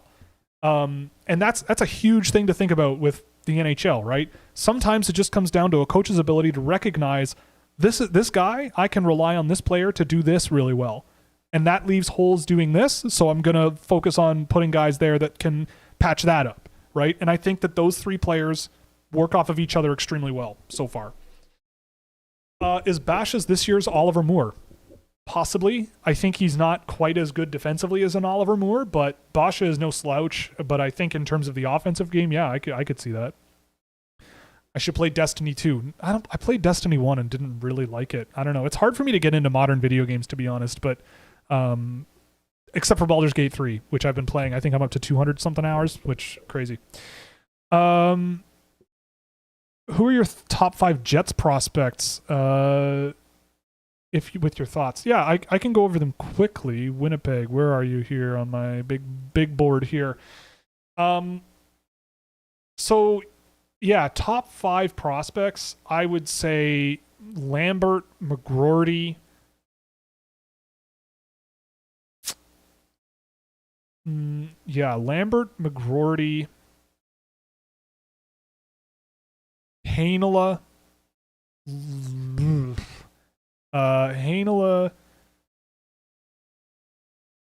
Chibrikov maybe, and then Lucius with maybe Salamonson ahead of Lucius, something like that, if that helps. They've got a decent group of guys though. It's decent down there. You know, they've got some really nice names up front. Yeah, I think Winnipeg's doing pretty well considering they haven't drafted a ton over the last few years, I don't think. The term generational gets thrown around a lot in prospect talk. What would you consider a generational talent? A guy who steps on the ice every single time and dominates. You know, like you can't touch them no matter what. A generational player, again, is once every 25 years. You know, Sidney Crosby, Connor McDavid, Wayne Gretzky, you know, like those guys, generational. Yeah, like it's like a guy who for multiple years in the NHL, you go, if I had a schoolyard pick, you are one of the 1 or 2 guys that I'm going with, right? Connor McDavid probably is the guy that goes first in a schoolyard pick. And that's it. Again, like with generational, like people were using that word with Connor Bedard. What I will also say is I think that you can break the word generational down into what they do specifically that is generational. Like Wayne Gretzky was a generational playmaker, right? He wasn't a generational defensive player. He wasn't a generational skater, right? Connor Bedard could be a generational goal scorer. Is he going to be a generational hockey player that at both ends of the ice dominates and there's nothing you can do about it, like say a Sidney Crosby in his heyday? Probably not. But him and say Alex Ovechkin, if you were saying I need a guy to score me a goal once in a generation, good at it level, I'd put him in there, right? So again, I'm using semantics for sure, but it's another one of those words that gets thrown around a lot. That also, yeah, like considering how difficult the NHL is, a generational player may not even come out of the woodwork in year 1, right? Connor Bedard's been great, for sure. He's been a very good player this year. But it takes time to get good in the NHL these days. It's a really good league. And part of me wonders, like, are we kind of maybe through the era of one player who is going to be, no doubt, one of the best of all time, and there's no one else at the time who can touch them, right? Maybe Connor McDavid is in that discussion, right? Maybe, right? I could see that. But yeah, it's tough. They're very rare, so I don't use that word like ever. I didn't even use it with Connor Bedard. I'm a ride or die with Hellenius. I'm going to be wrong. I mean, who knows? I'm probably wrong. I don't know. If I'm wrong, I'll be fascinated to know why, and I'll pay very close attention to why. Because I've seen him now. I've tracked 5 games of him. I've seen it another 4 or 5 times because I constantly feel insane with him. I just don't. I'm not as optimistic as a lot of people. Have you ever played Hitster? Nope, I have never done that, but I will see. I will see. Cool. Uh, previous prospects that you wish you could go back in time and evaluate. Ooh, that's a good one. Nico Hischier, I would say, really taking a detailed look at him. I would love to have had a better view of the 2016 draft. That draft, I remember watching Charlie McAvoy in college that year and going, "Holy smokes, this guy's good." And I've been a fan ever since. Nick Ritchie and like Jake Virtanen, like the guys that were drafted in the top 10 that did not work out, I would be fascinated to go back and watch. I did that with Lias Andersson, and it kind of fed into my theory of like, yeah, the guys generally stay the same. They just kind of get better overall, but their same strengths and weaknesses are there. Because Lias Andersson was a smart guy in the SHL that year, but was not particularly, a needle mover really, and wasn't really pushing pace and all that stuff. And I don't know, it was pretty clear to me at the time. Are you familiar with Sigur Rós? Oh hell yeah, that was my high school life, man. Sigur Rós and heavy metal. Big into heavy metal, or big into Sigur Rós. Hoppy Polo. Oh yeah, Hoppy Polo was your first dance at your wedding. That's a classic call. I went to a wedding. I was at a wedding once where the song "Walking Down the Aisle" for the bride was that song, which was very nice. Favorite music documentary? That is a great question. Spinal Tap. The Woodstock one on Netflix a couple of years ago was really, really cool. I really liked that. I'm just looking through a list of music documentaries. Because I'm sure there's ones that I've seen that I don't remember. Let's see. I'm flipping through this. I realize I haven't seen. Oh, Stop Making Sense. That's the one. Yep. Stop Making Sense is probably my favorite.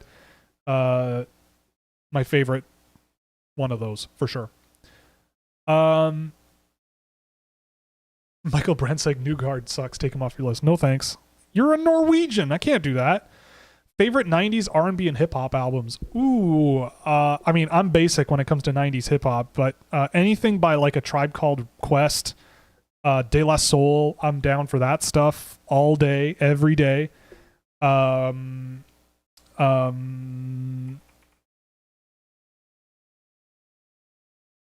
There's a few that I am for not thinking are Black on Both Sides, Most Def. That's another one that I really like. Things Fall Apart by The Roots. I really love that album too. What else? I'm just flipping through a list here, and I'm also taking a chance to rest my voice. The Wu-Tang Clan album. Oh, Enter the Wu-Tang Clan. Is that what that one was? I think. I also really like, obviously Dr. Dre's 2001, which came out in 1999. So there's that. Yeah, Black Star by Mos Def and Talib Kweli, also a really good 90s hip hop album that I really liked. I'm super into like 80s hip hop too. Like I'll listen to that stuff all the time. There's a lot. Yeah, it's a lot. Like what a time to be alive, eh? Whew. Anyway, those all sort of fall under that category, I'd say. The hype train is rolling on Yakimchuk. Have your thoughts changed at all since publishing your rankings? No. Look, I've seen the highlight GIFs. I see the highlight GIFs of him dangling guys. He did it at the Top Prospects game. I imagine that's why there's been a surge for him. Again, like I watch the rest of his game, and I just don't see a top 10 guy there. If I'm wrong, I will be fascinated to see why. But I've watched a bunch of them this year, and he's got some really interesting high skill offensive moments, and he has some like moving the puck and defending in his own end. I just think are big works in progress for him. What do you think about Griggs' growth? He's a big boy.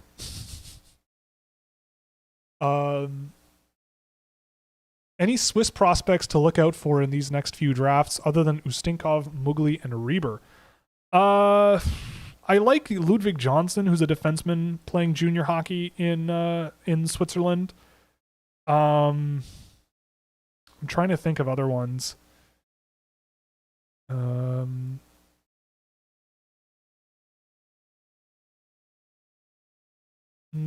Who else?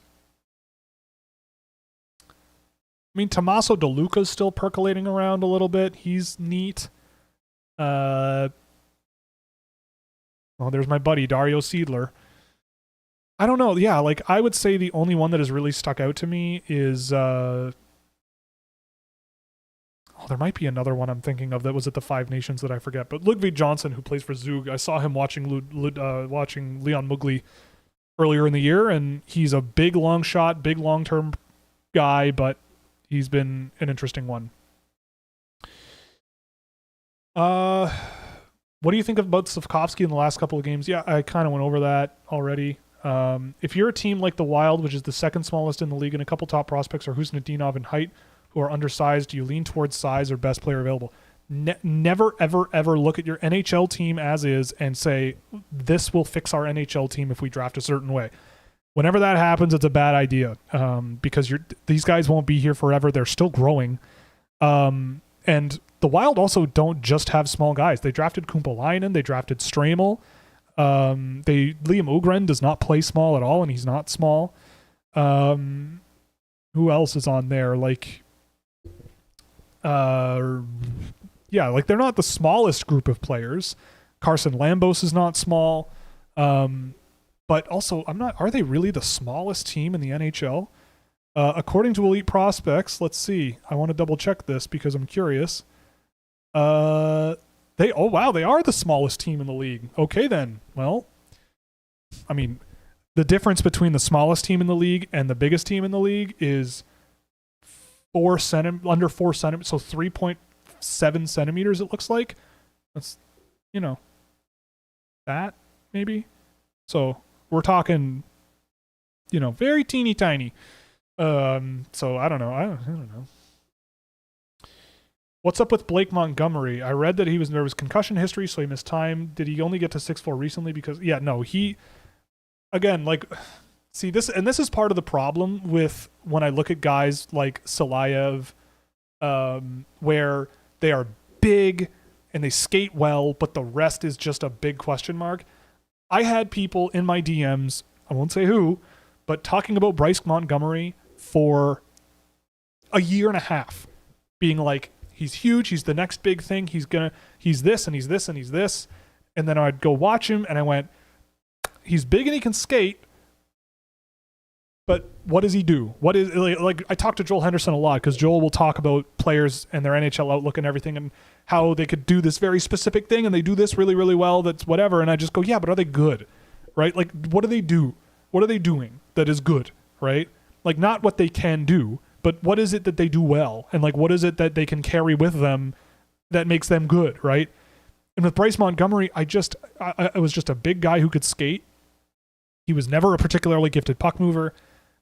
Shot a lot from the point, but never really scored for it. Maybe there's a long-term upside there with Montgomery, but yeah, I mean, he's been injured here and there, but all of it, he's always been really big. He's always been a pretty good skater, but the rest of the package to me was always a big question mark. Who are your favorite college hockey prospects, either drafted, draft eligible, or potential free agents this year?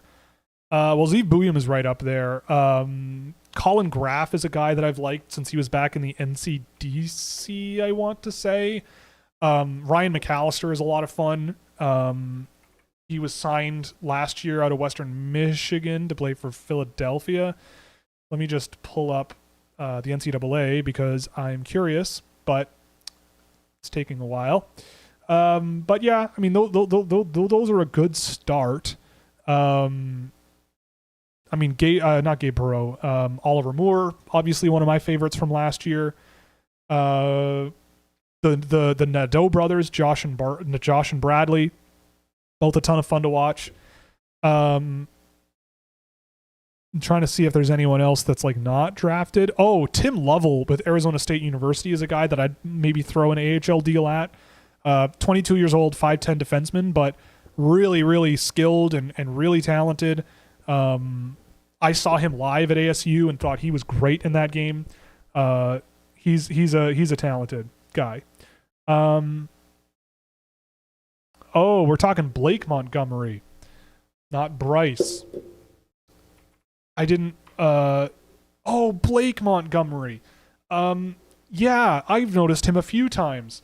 I think there's an outside chance that Blake Montgomery gets drafted. I thought you were talking about Bryce because he's been kind of bouncing around in the minors. But yeah, I mean, Blake Montgomery is a guy who is big. He can move. He's got some skill.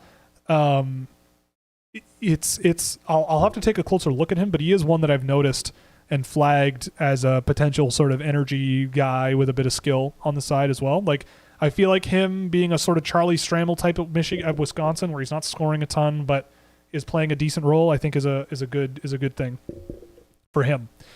But yeah, Milton Oscarson takes after Carlson sang his praises. He was finally drafted after missing so much time with infections. Honestly, I don't know anything about Milton Oscarson, to be perfectly honest with you. I'm clueless. He's certainly big. A big 20-year-old who is not scoring a ton in the SHL. I don't know. Can't say there's nothing there. Go off. Weird sounds coming from upstairs. I might have to go check that out after this. I think it's just a car. Weird. Anyway, how's the Sharks 2023 draft class been doing this year? Let's take a look at them because I don't remember who they drafted. I mean, Quentin Musty's been excellent. I think Will Smith has also been very good. He's been Will Smith, super skilled. He'll score points. Kasper Halttunen, again, he's got his job in London and he does it well. Play hard, play physical, and shoot the puck really hard. I think Brandon Svoboda's been better than his point totals would indicate. Again, like he's a big energy two-way guy. He was just traded to Fargo. I think that there's upside there. I think you bet long-term on a guy like Svoboda. Cagnoni's been having a very good year, taking positive steps. Eric Polkamp I've always liked, and he's been pretty good. The rest of them I think are, if you get anything out of them, great. But the rest I can't really speak to too much. But overall, they're doing quite well. Okay, I got to race through these here. Do you think Theo Kiss will be drafted? No, probably not. What's your scouting report on Jack Berglund and Atos Koivu? I like Jack Berglund. He's smart, but I don't know about an NHL pick. He's not ranked for me. Smart player, though. But I also have only seen him a couple of times, so I'm going to circle back on him before the end of the year. Atos Koivu is really talented. Like, if you like those Jet Luchenko type guys, those smart, mobile, decent pace guys who may not be the biggest players on the ice but have some pop offensively, Atos Koivu could be a good choice. I've liked Koivu this year. He didn't look that out of place in Liga at all. And I'll be keeping my eye on him, but he's in my second round right now, and I'm a fan of his. That will be it. That was a great show. Wow, look at that. We're only 20 minutes over time, but that's cool. Thank you very much for joining me. Once again, I am Will, obviously, the founder of this wonderful service called Scouching. We're brought to you by Fanatics. You can use our affiliate link below or scan the QR code below the logo in the chat window or in the stream window to provide a kickback to the show on anything you buy in the store. We're also brought to you by Puck Preps, where you can get all your NCAA and CHL prospect needs that Sam McGilligan and I both write for. We're also brought to you by Fractal Hockey Consulting, which is my business for player analysis and recruitment packages, as well as any other consultancy on the business side of things that any organization might need. And we're also brought to you by Scouching.ca, of course, where you can get exclusive access to innovative data tools with tons and tons of insight into draft prospects and players making their way to the NHL, with a really fun Discord server where lots of crazy things happen all over the spectrum of fun stuff. So that will be it. I'm going to go rest my voice for a while. I hope you all have a wonderful remainder of your week. We'll be back to normal Monday night. I apologize. My producer AJ is out on a personal matter today, so it was just me today, but that's all good. We like to have fun around here sometimes, and I have to let AJ out of the basement once in a while. So to the person asking to play chess, maybe next time. But thank you very much. This was a lot of fun, and we will see you Monday night at 8 p.m. Eastern Standard Time. Okay? Toodles, y'all.